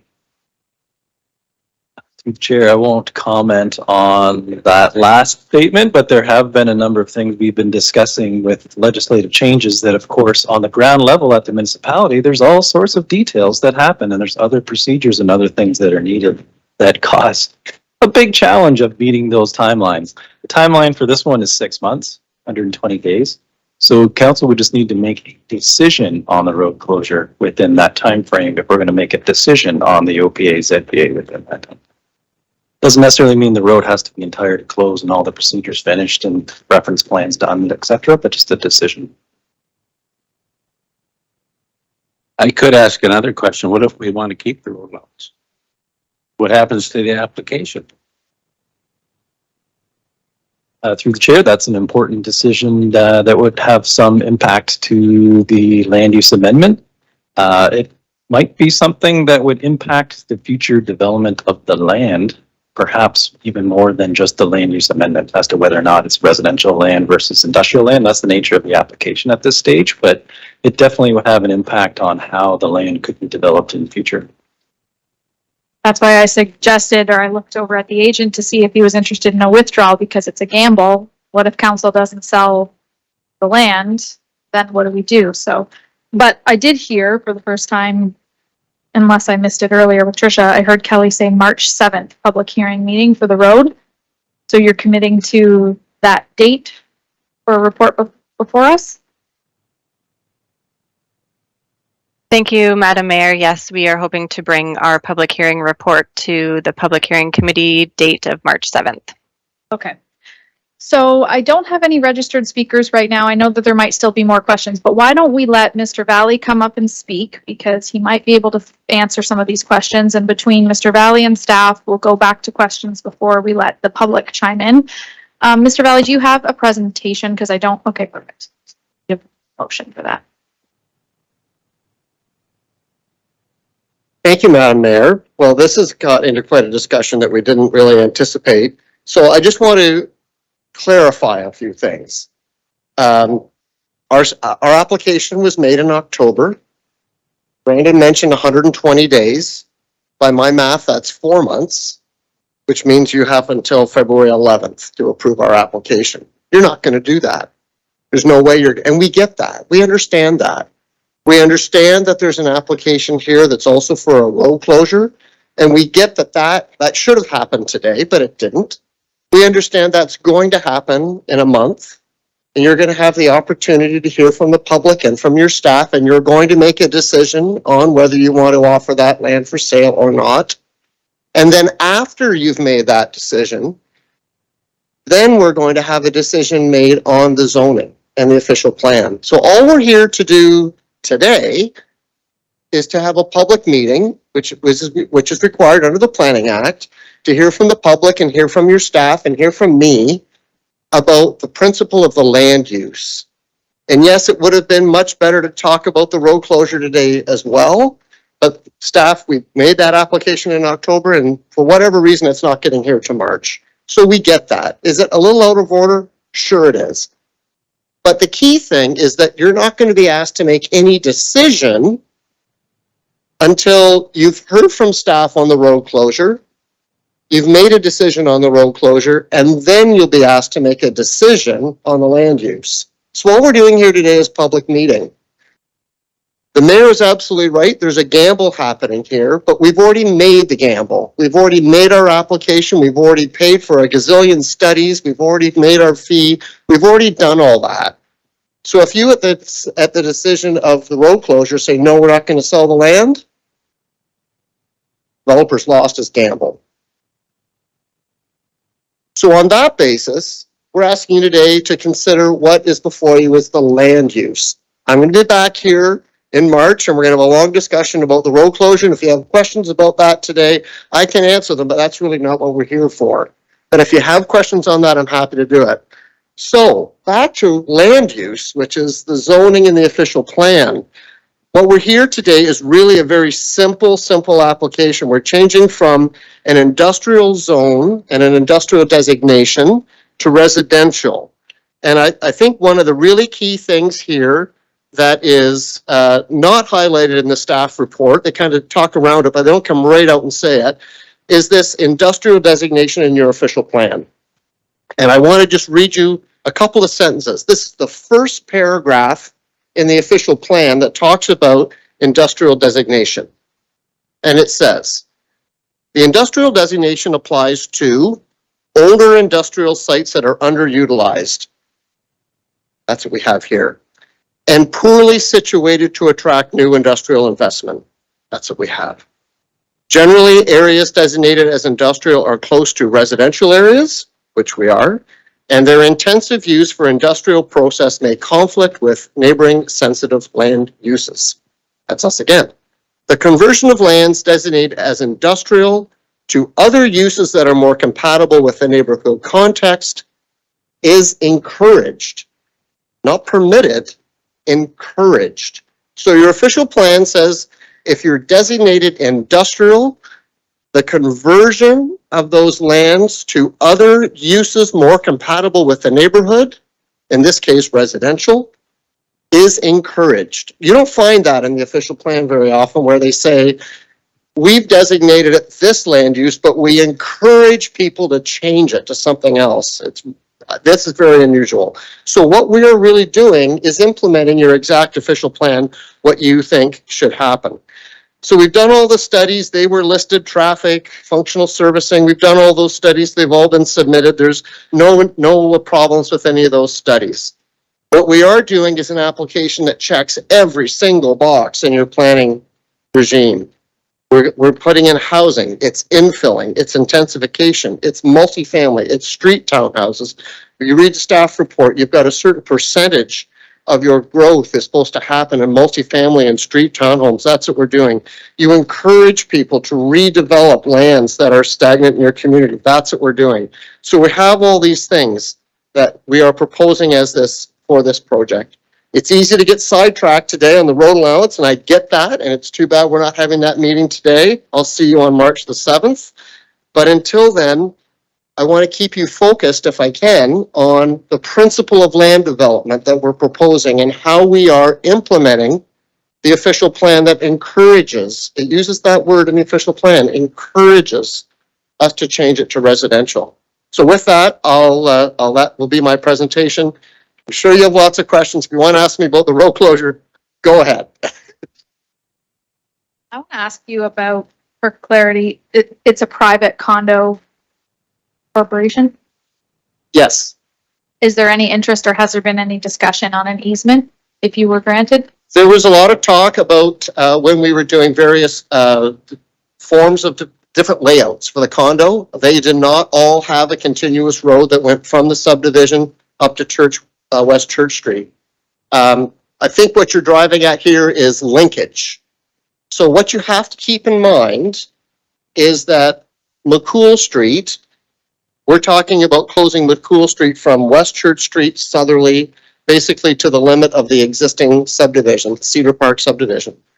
McCool Street used to keep going through the Cedar Park subdivision, and that strip was closed by Norfolk County Council, and the developer bought it, and it was incorporated into the subdivision.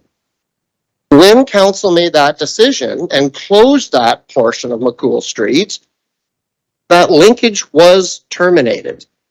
There was no provision in the Cedar Park subdivision immediately to the south to make connection to McCool Street.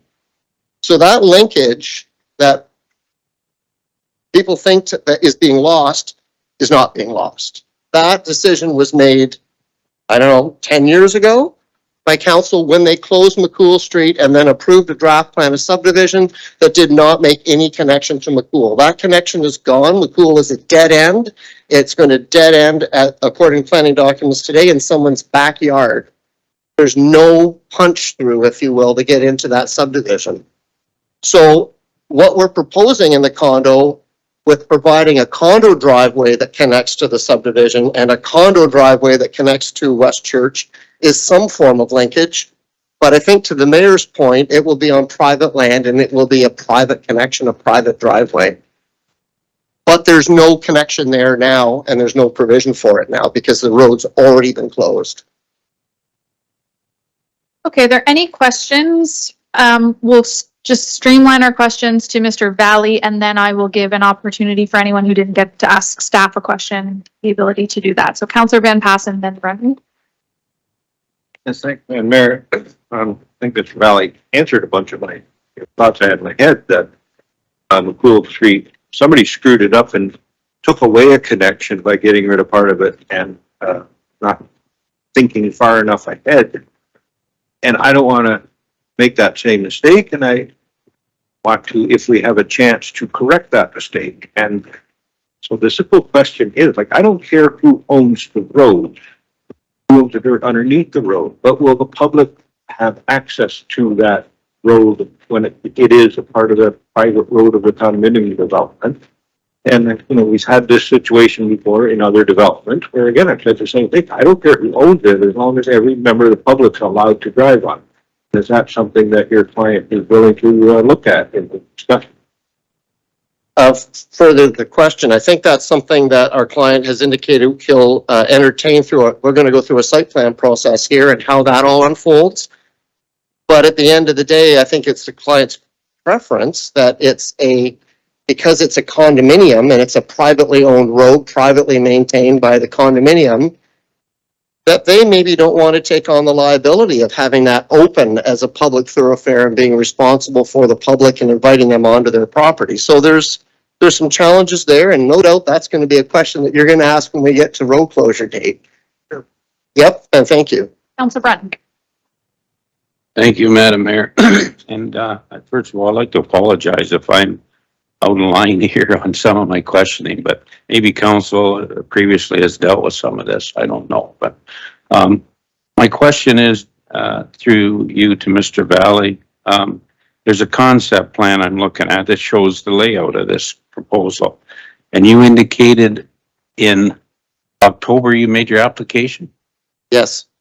And the road or the access through there on this private road or road allowance was there? I'm sorry? At the time in October when you made your application, you showed that road being used for the condominium development? Yes. Here we are in March. You said March 7th that we're going to deal with the road. Yes. Thank you. Any other questions to Mr. Valley? Okay, Brandon, do you want to make a comment, and then we'll open it up to questions of staff. Yes, thank you, Chair, for that. Sorry to jump in on that. Just wanted to clarify for what Councillor Breton just asked and the applicant. So just so it's clear, an application was submitted in October. Staff deemed it incomplete because there was no road closure application as part of it. It was then submitted for the road closure and deemed complete November 28th. So the 120-day time frame would then take us to March 28th for making a decision on the legislation. Okay, thanks for that. Councillor Klappus, go ahead. Thank you, Madam Mayor. Question for Mr. Valley or for Mr. Sloan. What we're seeing here is general industrial land being lost, 5 acres of it. And at one time, I thought the Ministry of Municipal Affairs came down hard on us because we were taking land, employment lands or industrial lands out of our official plan. Can you comment on that with respect to this particular case? Through the chair, that is a very good question. So there is a differentiating factor. So this land that is on this portion of Waterford is not designated as protected industrial. So protected industrial has the more stronger provincial and municipal policies for absolute protection for employment uses. This is not necessarily considered protected, so there is the potential to consider a land use amendment.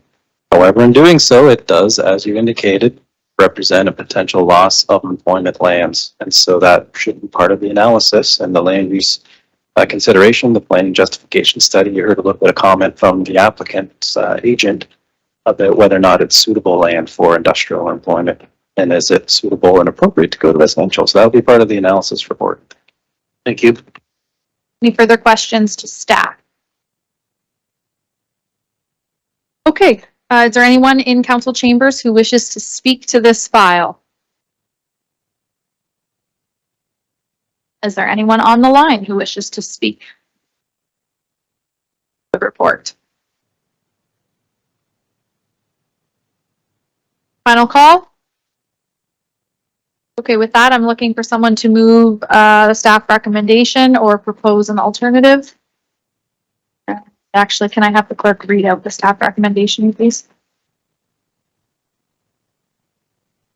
Staff report CD 23006 for development applications OPNPL 2022333 and ZNPL 2022335 be received for information.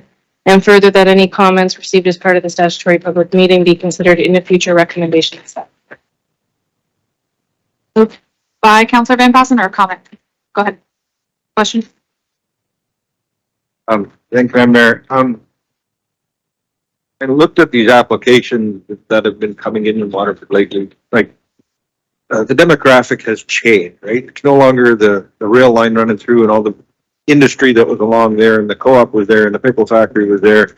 That's shifting, and yes, we're gonna lose a little bit of industrial land, but it no longer is really meeting the intent of it when the railroad ran through there and the co-op could dump grain in there. But, you know, we're gonna lose this, but shouldn't we be looking also at, you know, maybe there's a stretch along Thompson Road that maybe we should be looking about whether we can rezone it as industrial.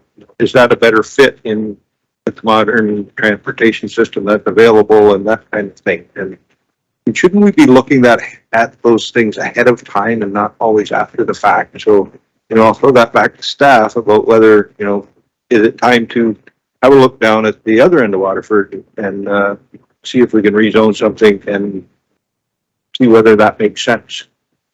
So if you happen to move this application, let it move forward. I look forward to March the 7th and dealing with it in a better manner, but maybe throw that idea at staff to look at some other little options around the town there. Okay, let's move this recommendation and then circle back to that. Moved by Councillor Van Passen, seconded by Councillor Huffman. Any further comments? Call the question. All those in favor? That's carried. Mr. Sloan, do you want to make a comment? Sure, thanks through the chair. Just give 2 quick points to that. So that it's a good comment. It is something that is actually under review and will be further under review. So the 2 points are, one, we are looking at protected industrial land and industrial land in total through all of Norfolk as part of the growth management study that was ongoing from last year into this year. So we are looking at that from an official plan level as to where it makes sense for future industrial land. And then part 2, through Councillor Huffman, it was brought forward to start a Waterford plan this year for some of the reasons that have been indicated previously, but also it could encompass looking at this topic as well, because there's not very many vacant industrial parcels left. I think we heard through other applications, there's not very many commercial parcels left as well, and there's a lot of residential pressures, and I'd say institutional educational pressures. So through the Waterford plan, we would be exploring that as well. In the location Councillor Van Passen mentioned. Okay, great. You're good, Councillor Huffman? Okay. Let's move along. 4.4, 600 Norfolk Street North, Simcoe, CD 23009. Any comment? Sure, thanks through the chair. So it's a land use amendment in Simcoe for some additional housing that's proposed, and Mohammed's here to take us through that file. Thanks, Brandon. Good afternoon, Madam Chair and the Council. This is a 0.5 hectare small infill land at the north end of Simcoe urban area. The site is relatively flat and vacant at this moment, ready for infill development. The surrounding area is mostly residential with mix of housing types, including single detached semis, townhouses. There are a few commercial lots along Norfolk Street at the south side. The subject lands are designated as commercial at this time in the official plan. Therefore, an official plan amendment is required to change the designation for a residential use. The subject lands are zoned as service commercial, and zoning would also require an amendment to change the zoning. In this case, from from SC with a holding to R4, which will permit townhouse developments. The holding on place right now is for a site plan application. So we'll expect a future site plan application if this application is approved. So the proposal is for one single block of stacked townhouse development. The total number of units will be 18. The proposal includes 24 residential parking space, 36 is required, and 5 visitor parking space, 6 is required. The official plan amendment will change the zoning from commercial to urban residential, and the zoning bylaw amendment will change the zoning, as I mentioned, from service commercial to urban residential type 4. And there are a few zoning reliefs are requested as special provision, which includes reduction of lot frontage, reduction of required parking numbers, reduction of rear yards, and reduction of landscape area at the front yard.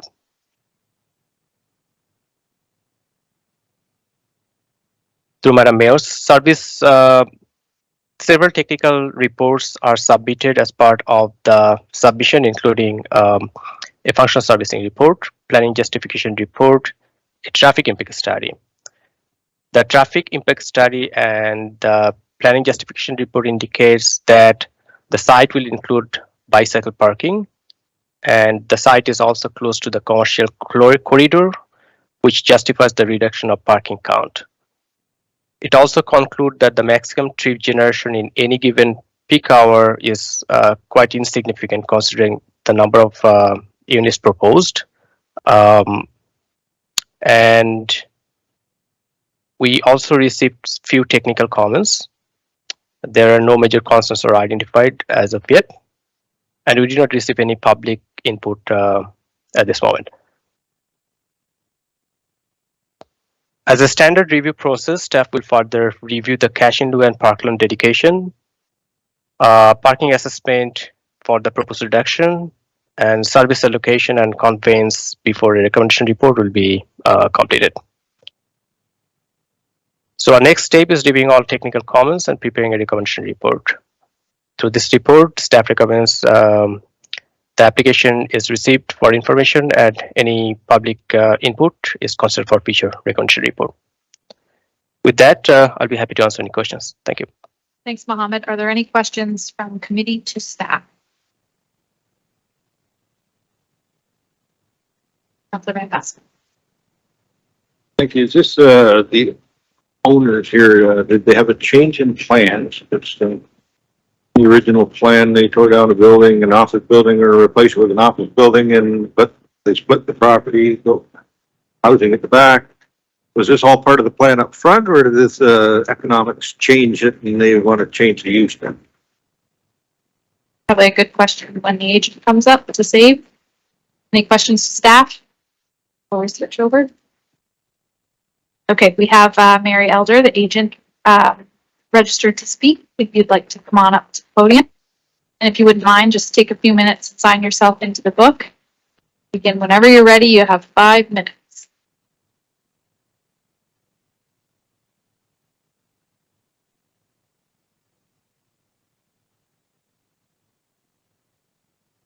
I toyed with whether or not, Madam Chair, I would speak to the times that Carl Wesley used to come into my planning office in Norfolk and ask, now you've done a change to the official plan, changed my commercial designation and zoning because I want to keep it commercial. Because he wanted to keep his engineering building there. So eventually he retired. Place went through several different uses, became vacant for a long time and not in use. So the last owners came forward. They were going to build another office building there, replace the first one. But as we know, the commercial space was available elsewhere. And so that in the insurance agency is now got another office someplace else. So we have new owners with a new proposal. So that's the history of why we were here before and we're back today. So today before us is an island of commercially designated land isolated from the main commercial uses on Highway 3, Highway 24. In the last official plan review, it was revealed there was an oversupply of commercially designated lands. The abutting properties to the subject lands are residential in nature, or they are underway to be those townhouses on the other part of the property. We're still working. Proposed stacked townhouse on this lot contain 18 residential units. Being consistent with official plan policy is a full range of residential uses are to be permitted. Infilling and underutilized or vacant areas with additional residential units is also consistent with policy. This high-density proposal assists the county in achieving its 25% infilling housing annual goal while respecting the existing proposal or proposed neighboring residential uses. The existing municipal systems and services are to be utilized to accommodate this development, and therefore it is good planning to support the change from commercial designation to urban residential. With the proposed zoning change to an R4, there were several things due to the size and shape of the lot that we're going to have to ask for relief of. First one of those is the existing lot frontage is just a little bit short of what's required. So that's been given permission before, and we're going to ask that continue. In trying to achieve a full two-way driveway with 7.5 meters, the minimum rear yard setback could not be met. So what we have done is requested a 3.05 minimum rear yard and put all of the balconies facing the parking lot instead of facing into the rear yard. Better compatibility with those townhomes that are going to come to the north and to the east. To the west. Now, there are 36 parking spaces required by the zoning bylaw, but as mentioned, the traffic impact study has taken a look at the ratio and felt that 1.5 is appropriate in this situation. I'd also like to mention that 6 of the units only need 1 bedroom. So that again usually means reduces the number of parking spaces you need from 2 for a unit to 1. Although there's no visitor parking required, because there's no parking spaces on streets in this area, planning staff requested that there be parking spaces for visitors set aside. We're proposing 5 spaces for visitors. And finally, in consultation with a garbage collection agency, looked at where could we best put the garbage inclusion. Put it behind the houses to the south, very close to their amenity area at a good location. It's also not good for the trucks turning. So what the business suggested was that we put it in the exterior side yard, but that means, not the exterior side yard, it's the front yard, that narrow front yard. We put it there, and we're not going to meet the landscaped percentage that's required in this new bylaw. So we're asking for something reduced there, proposing landscaping and screening that would make this look appropriate and compatible. And finally, the zoning bylaw restricts the number of units in a townhouse, but this is a stacked townhouse. So there's nothing that we're aware of in the building code that restricts the numbers of units in a stacked townhouse. So we're proposing that that be increased to 18 from 18. So with those amendments and the urban resident, they'll help to, the requested zoning amendment implements the requested urban residential designation. The irregular shape of this lot creates difficulties in achieving the provisions of the R4 zone and other sections of the zoning bylaw.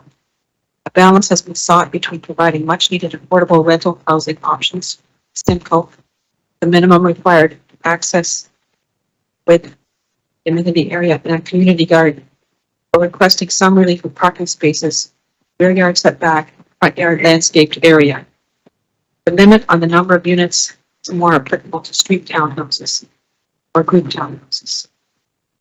Requested relief to zoning provisions balances the need for the unique shape of the subject lands. This residential infill proposal requires amendment to the official plan and zoning in order to permit the 18 units are much needed new residential rental units in Norfolk County. It's consistent with the directions and policies of the potential policy statement in Norfolk County official plan. Therefore, it represents good planning and is in public interest. Turn it back now to Madam Mayor. If there's any questions. Thank you for your presentation. Are there any questions to Mary? Councillor Columbus.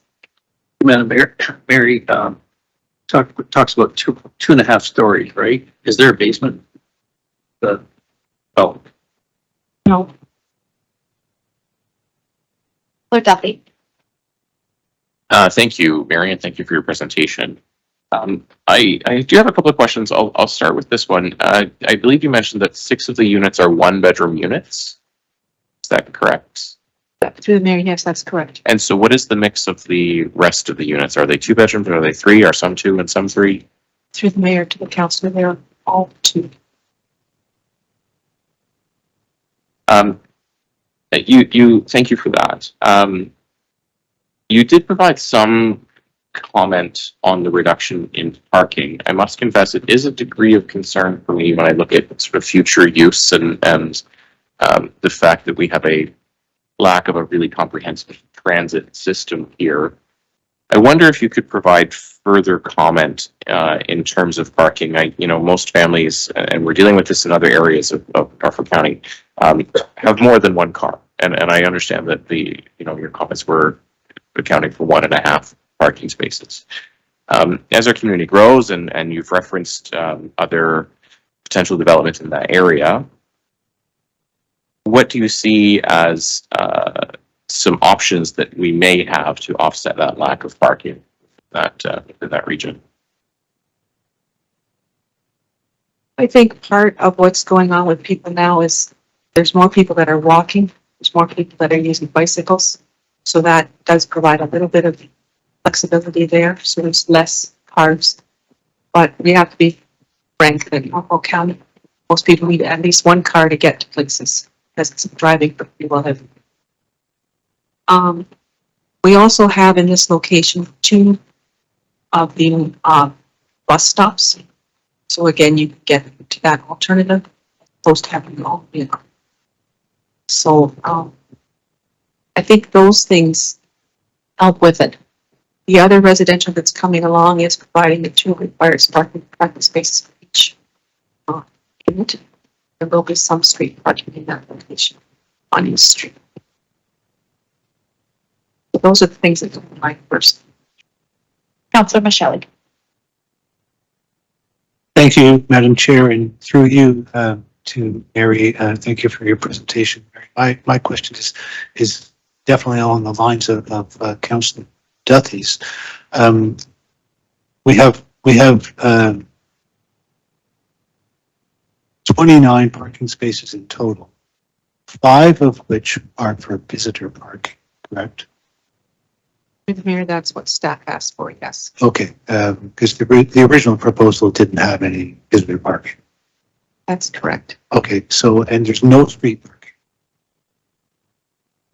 Okay, so I'm just wondering if 5 visitor parking spaces for that many residences is realistic. Through the mayor, all I can say is the traffic consultant felt that it was enough. I'm not trained in that area. Thank you. Councillor Breton. Thank you, Madam Mayor. Through you to Mary. Good to see you, Mary. I've seen you quite a while. I was surprised to see the old commercial building tore down. I knew Mr. Westland very well, but you're quite correct. I don't know what he would do today if he knew that had happened. But my question is, I had, and maybe council's dealt with it before, but the R4 zone adjacent, is it all been dealt with? There was a master plan for all the property at one time. Is that still in existence? I realize this is an application for this, but there were other duplexes or I did see a plan for the rest of the property. And I wonder, is that still in existence or is it You know the existence or where that sits right now? To on the client on that application as well, so there's 9 nine townhouse units, 6 complex, 3 unit. We put in the first drawings last spring. I think our second bond is in September. Still waiting for development engineering comments. So that is in the works, Anderson. Thank you. Any further questions to Mary? Mary, can I just get you to clarify one thing? It might be a staff question, but I heard you say that visitor parking wasn't required, but staff asked for the 5. But I thought I heard, and I could be wrong, I thought I heard Mohammed say 5 visitor parking spots are included, but 6 was required. Did I Hear you, Madam Mayor, or in response? Yes, I heard that too, but I had no way to check it before I got up here. Okay, thank you. I'll put that oh, there he is. Mohammed, can you clarify? Did you hear? You want me to repeat that? Yep, no, I heard that. So, Madam Chair, the zoning changes from commercial to residential. So the ultimate zoning will be R4 that requires a visitor parking space when it is a condominium or apartment development. In this case, it will be a condominium or apartment development. So we'll ask for a visitor parking, 1 visitor parking for every 3 units, which equals to 6 visitor parking space.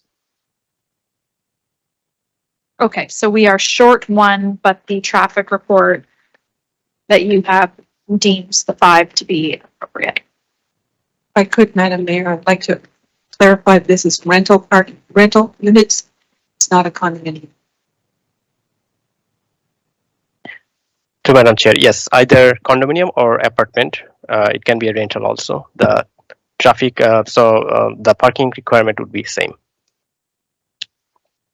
Okay, thank you very much, Mohammed. Final call, questions through to Ms. Elder. Seeing none. Okay, so I'm going to open it up for anyone in attendance here who wishes to speak to this. We're not that scary. Yeah, come on up and sign in if you wouldn't mind signing your name at the podium. And then you're just going to hit that microphone on the top and introduce yourself. And fill us in on your concerns and comments. Hi, Mayor. Brian Brown here. Not used to public speaking. I've lived on East Street my whole life. Family's been there for 115 years. This building proposal is too much for that corner. Getting on Norfolk Street is a pain in its own right now, never mind anything else. Parking on East Street is non-existent. I understand that Keysmat is now selling that property for these 9 condos. Snow removal, the answer is no. Thank you very much. Appreciate that. If anyone else wishes to speak, just a reminder to preserve your right to any appeals. You have to either speak with us here today or put something in writing before the passage of the bylaw. So is there anyone online who wishes to speak? Okay, final call.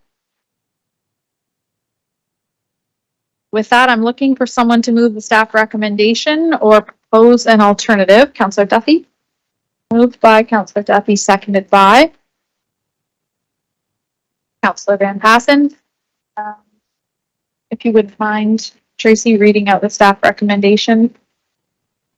Yeah, that's staff report CD 23009 for development application OPN PL 2022313 and ZNPL 2022314 be received for information.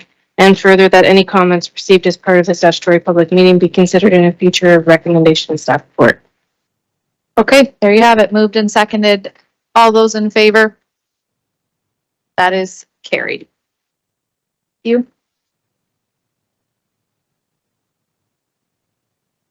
4.5, ZNPL 2022-342, 20 Hawtree Road, Delhi, CD 23008. Mr. Sloan or? Yep. Yeah, Mr. Sloan. Thank you, Madam Chair. So the last item today is a rezoning that accompanies a new subdivision in the emerging growth area of Delhi, and Mohammed is here to provide an overview.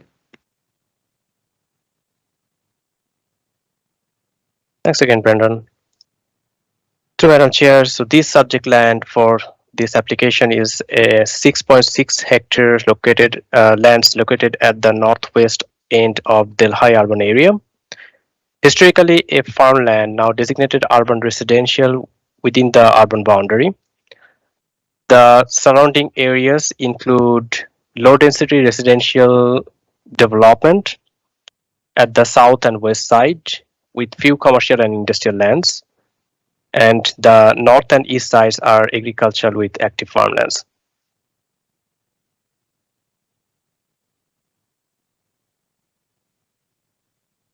The site is designated urban residential and zoned as residential type 1, and this allows single detached residential dwellings at this moment. So the proposal is for a subdivision development with 65 single detached residential lots and 52 townhouse dwellings within a 2 central blocks. The proposal also includes a 0.189 hectare stormwater management block at the southwest end and a 0.208 hectare parkland at the northwest end. There were 2 access proposed to the subdivision from Hawtree Road. There will be few zoning changes required to facilitate this proposal. The current zoning will need to be changed from residential type 1A to residential type 1B for 65 single digit lots, residential type 4 for 52 townhouse dwellings, and official plan and open space OS zone for parkland and stormwater management blocks. The proposal includes some zoning relief, including increased building height, that is from 11 meter to 12.5 meter, reduced corner lot area and lot frontage. Those 2 are only for townhouse dwellings. We have received a list of technical reports, including a planning justification report, a traffic impact study, preliminary servicing and stormwater management report, archaeological report stage 1 and 2, and a geotechnical report. The traffic report concludes that the projected traffic operation is within the acceptable levels of services and do not warrant any additional improvement. However, because of its proximity to Highway 59 and Highway 3, the Ministry of Transport Ontario approval would be required, and this will be a condition of the approval. The archaeological assessment did not identify any archaeological resources. We received various technical comments which are included with the report, and there are a few concerns identified through the technical review. This includes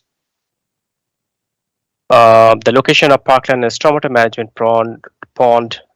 We're looking for a more integrated approach to combine these 2 for convenience, maintenance, and passive recreation perspectives. Development engineering staff has concerns related to proposed stormwater management system. This has been discussed in previous meetings with the applicant, and currently the proposal indicates that the stormwater runoff enters into the farmlands without an agreement in place. There is also an outlet from Melody Lane, which is at the south side, that has a outlet and that needs to have a separate block for maintenance access. And the same thing goes for the stormwater management pond proposed, which should not overflow to the backyards of the proposed lots. So staff will look for a revised solution in a revised drawing. We also received few public concerns. Most of the concerns are related to the increase of density in the area. The comments also indicates the building height and loss of views and open spaces. There is also one concern about a potential maintenance issue of the stormwater outlet from Melody Lane on the proposed development, which I indicated before.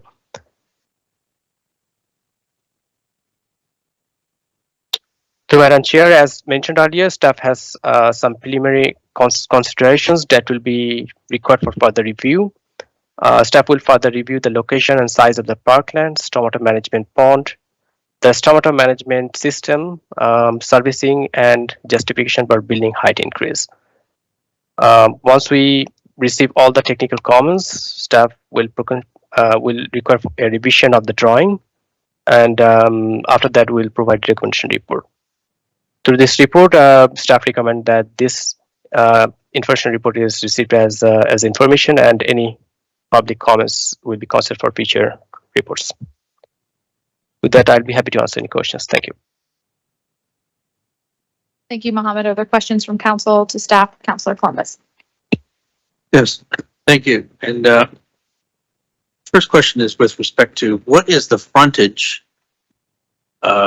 length of the 65 lots? What's the average frontage, and what is the square footage of each of those lots on the average? Through Madam Chair to Councillor, these lots are in the category of R1B, and those frontage are proposed. There are some differences. The corner lots are proposed 7.5 meter, and the requirement is 11 meter. And the internal lots, I believe those complies with the current zoning, which is probably a 11 meter. But I can confirm later on. I cannot remember exactly. I kind of always work in feet, but anyway, you're saying that the what we're looking at is 7.5 meters, but the requirement is 11 meters. Is that what you said? Yes. So so 7.5 meter is for the townhouse units, not for the single detached dwelling. Sorry, I did a mistake here. The single detached dwelling will be 15 meter to 11 meter. I have to confirm the exact zoning requirement, but they do apply. They do comply with the current zoning. Okay. And about the, I saw in the report where it indicated that staff would like the retention pond and the parkland to be together. Can you comment on that, please?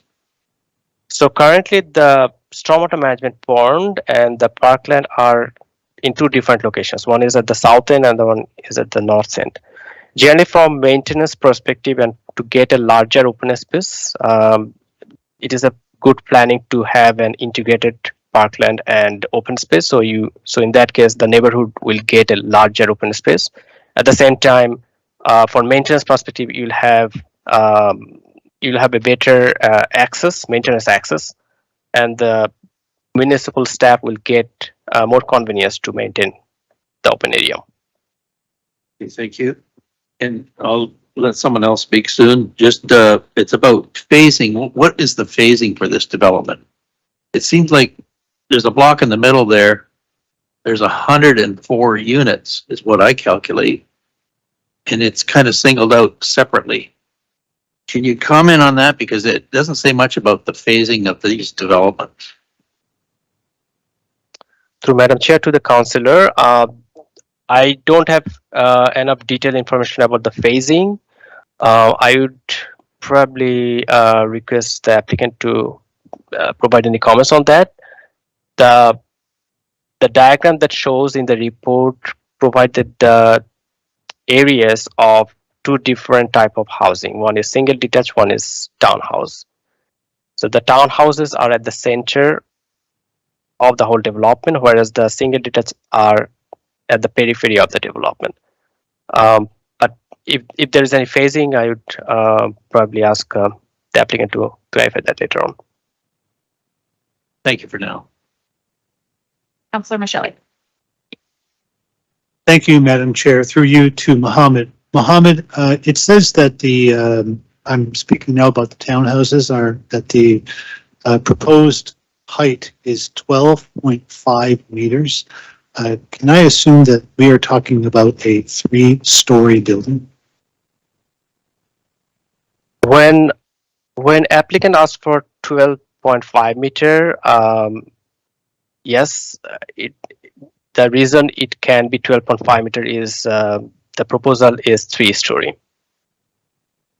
Okay, thank you, Madam Chair, and through you again to Mohammed. So there are going to be 3-story buildings, and the requirement that we have is 11 meters. So they want 1.5 meters over the requirement for these townhouses.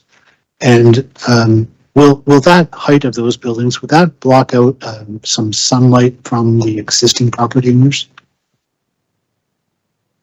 Through Madam Chair, generally 12.5 meters when applicant asks for it, we generally assume that there'll be a basement and that basement might be a little bit above the ground to get some exposure of windows, and that's why they need some more height. In this case, 12.5 meter is larger than a standard 11 meter townhouse or single detached. But in terms of shadow overcasting, I don't believe it will impact the other residential buildings across the street. But definitely we can look at that further. Thank you, Mohammed. Any further questions? Councillor Columbus, go ahead. Yes, just on that subject, the single family units, the 65, are they scheduled to be 3 stories as well? Through Madam Chair to the councillor, that is also not provided in details. I'll ask the applicant to provide more comments on that.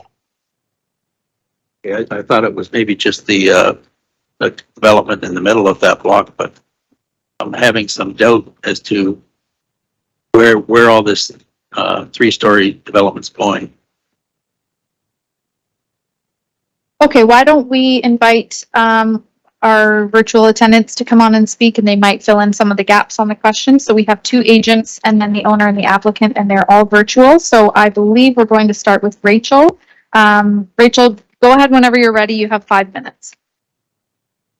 Thank you. Through the chair, my name is Rachel Nizer. I'm here from MHBC Planning on behalf of the applicant, Big Creek Estates, to speak to item 4.5 on today's agenda.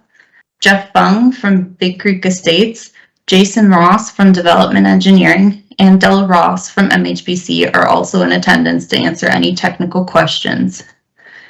At this time, we would like to provide a few brief comments to supplement the presentation provided by Mr. Alam.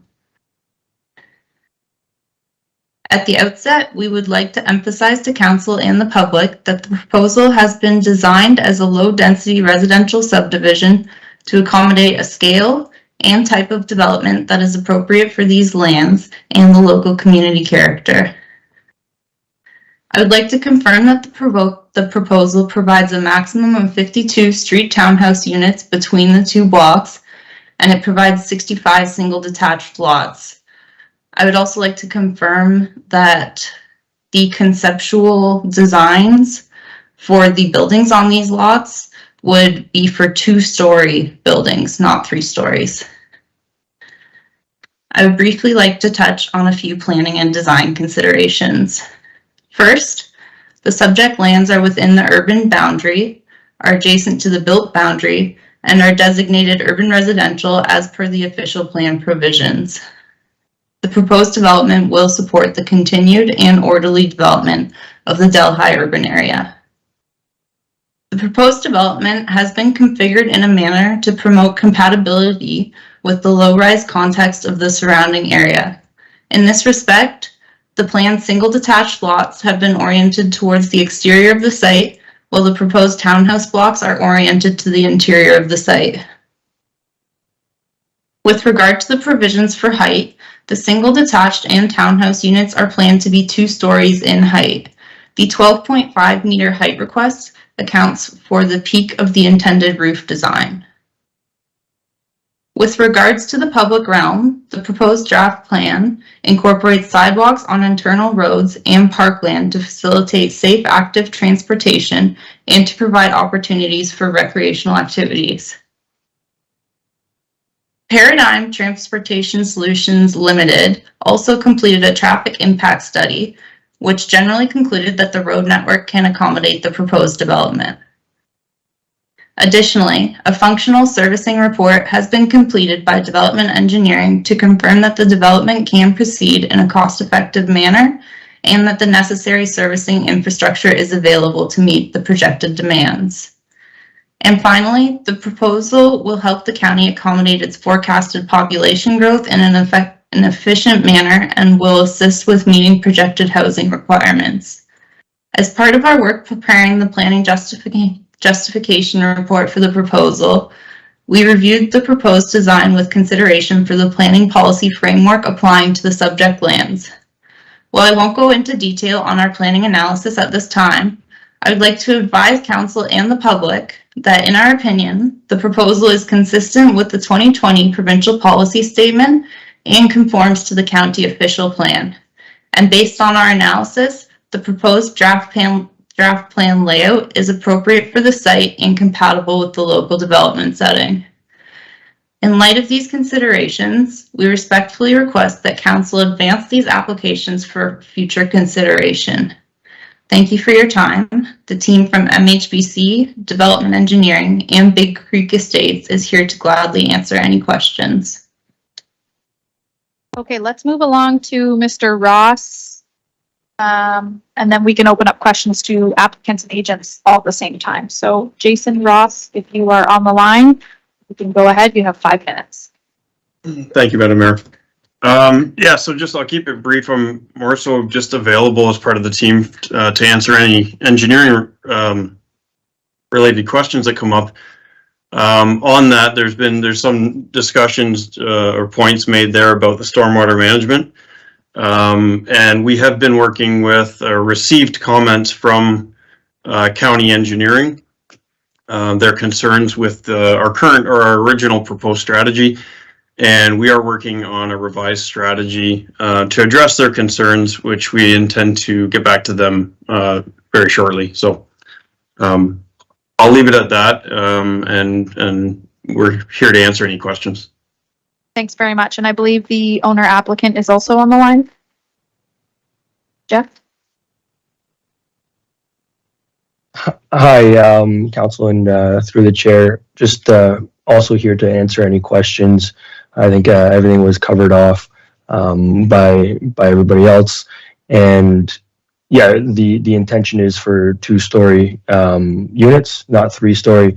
The height requirement for 12.5 was based on the peak, the average grade to average final grade to the peak of the roof, and not for 3-story development. So I'm happy to answer any questions from council or the public. Okay, thank you very much. Let's open it up. Committee questions to the owner, applicant, or the agents on the line. Councillor Thomas. Thank you, Madam Mayor. And staff had suggested that the park be set beside the stormwater retention pond. And I'm just wondering why in your plans have you separated them so far apart? They're a good reason. I can speak to that one. We did originally have the park block next to the pond, and we coordinated with planning.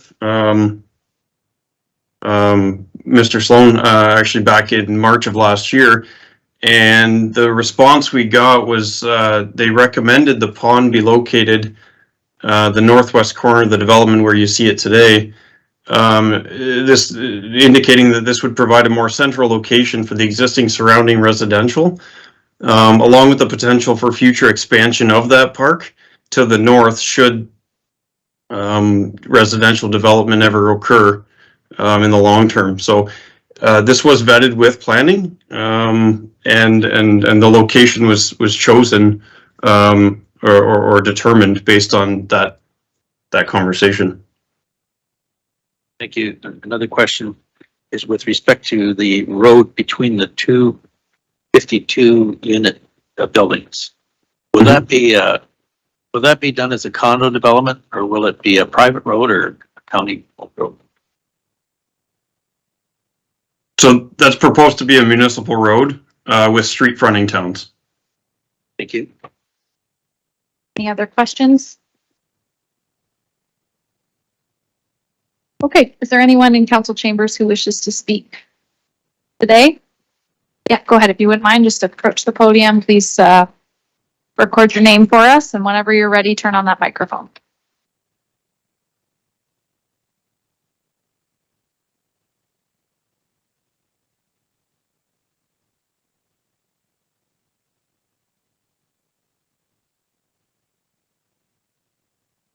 Or wildlife too. So that is kind of like an interesting corridor for them. So we are mindful of that.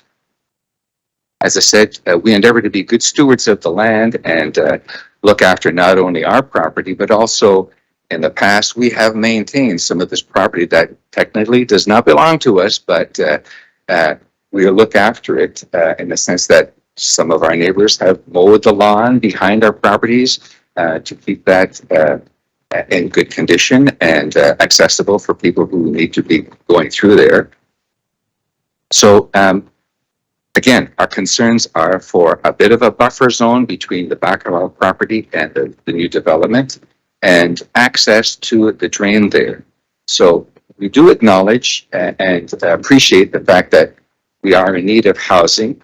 We are in need of homes in our community, and these are good things. We do have a question, though, a couple of questions. We're wondering when this development might begin, when the construction begins. Councillor Columbus asked about phasing of construction, so we are interested in that as well. And another question that came up, we were discussing about the height of roofs and so on. Our house currently has an 812 pitch roof to it.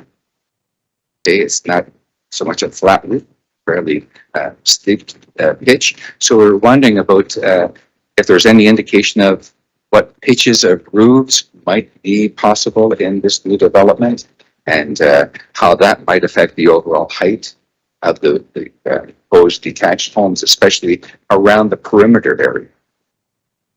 Thank you very much, Mayor and councillors, for your attention. Thank you.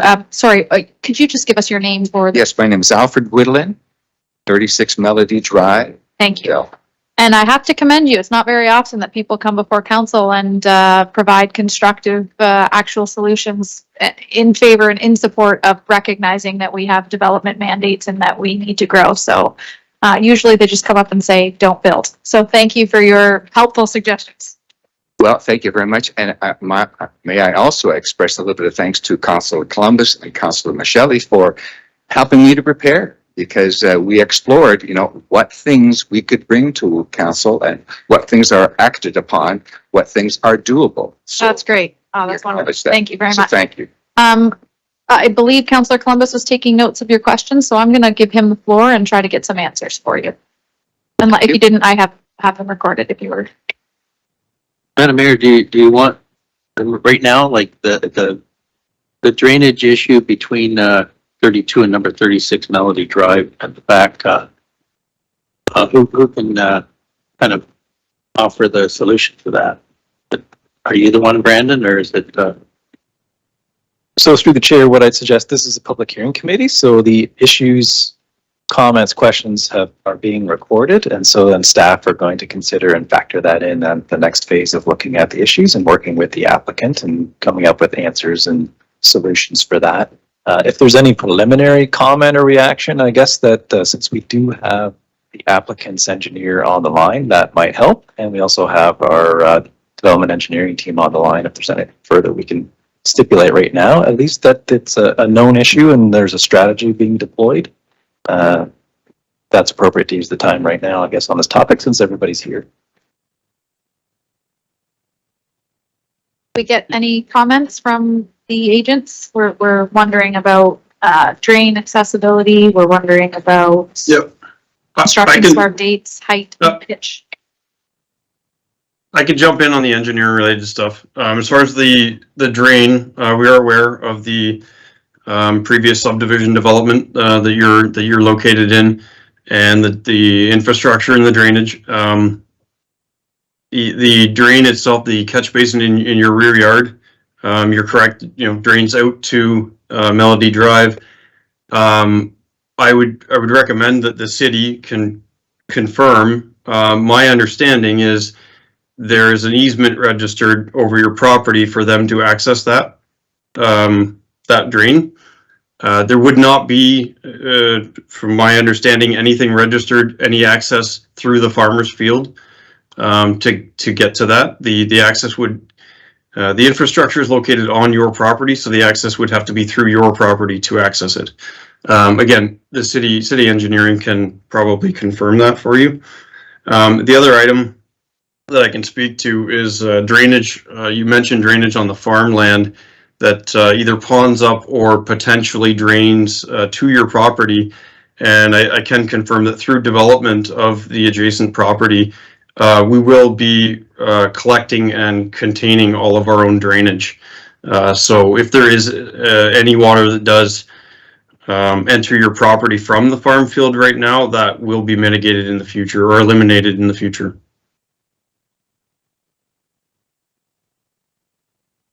Is there anyone on the line who can comment on the height, the pitch, and if you receive approval, when you anticipate to begin construction? Well, I'll speak to that. In terms of roof pitch, we anticipate a variety of styles and elevations among the single family product. Anywhere from, similar 8-12 pitches, 12-12 pitches, and maybe some more contemporary styles that have maybe a 4-12 pitch. So I think there's going to be a variety of elevations and styles within the development. And sorry, what was the timeline of construction? Yeah, we would like to start as soon as possible. I think going through this process, we are making plans to mobilize and start construction as soon as we're able to.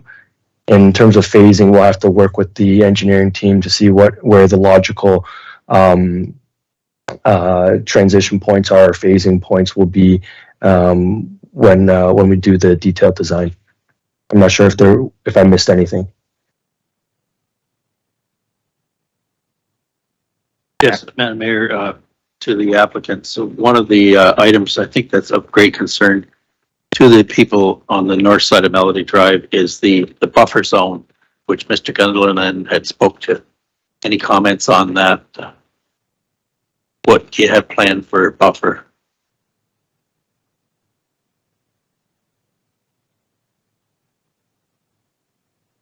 Sorry, that was to me, the applicant, is it, or was that to somebody else? Well, anybody that can answer it, I would think it's the applicant. Yeah, we don't have, in our current design, we did not have a plan for a buffer zone between the property lines. I think the buffer is essentially the rear yard setbacks that are typically in place for residential homes. Perhaps Mr. Sloan can include that as one of the items that require attention. Through the chair, all the comments from the public are noted and will be included and considered in the report, and continue to work with the applicant on that. Okay, thank you very much, Mr. Gwendolyn. Does that cover everything off for you? We'll go along to. I believe so. Thank you very much. Thank you. Mayor, thank you. Staff. Is there anyone else in council chambers today that wishes to speak to this report? Is there anyone on the line? And a final call, anyone who wishes to speak to this report? Okay, I'm looking for a member of committee to move a staff recommendation or propose an alternative. And we will get the clerk to read it out for everyone as well. The proposed, moving by Councillor Van Passing, seconded by Councillor Very. Is that a hand or? Okay. Could you read it for us, please? Thank you. That staff report CD 23-008 for development application ZNPL 2022342 be received for information, and further that any comments received as part of the statutory public meeting be considered in a future recommendation staff report. Okay, thanks very much. Everybody knows what we're voting on. All in favor? Carried unanimously. Thank you. With that, we are looking to adjourn the public hearing meeting at 5:01 p.m. Moved by Councillor Huffman, seconded by Councillor Michelle. All those in favor? That's carried. Thanks, everyone. Have a great evening.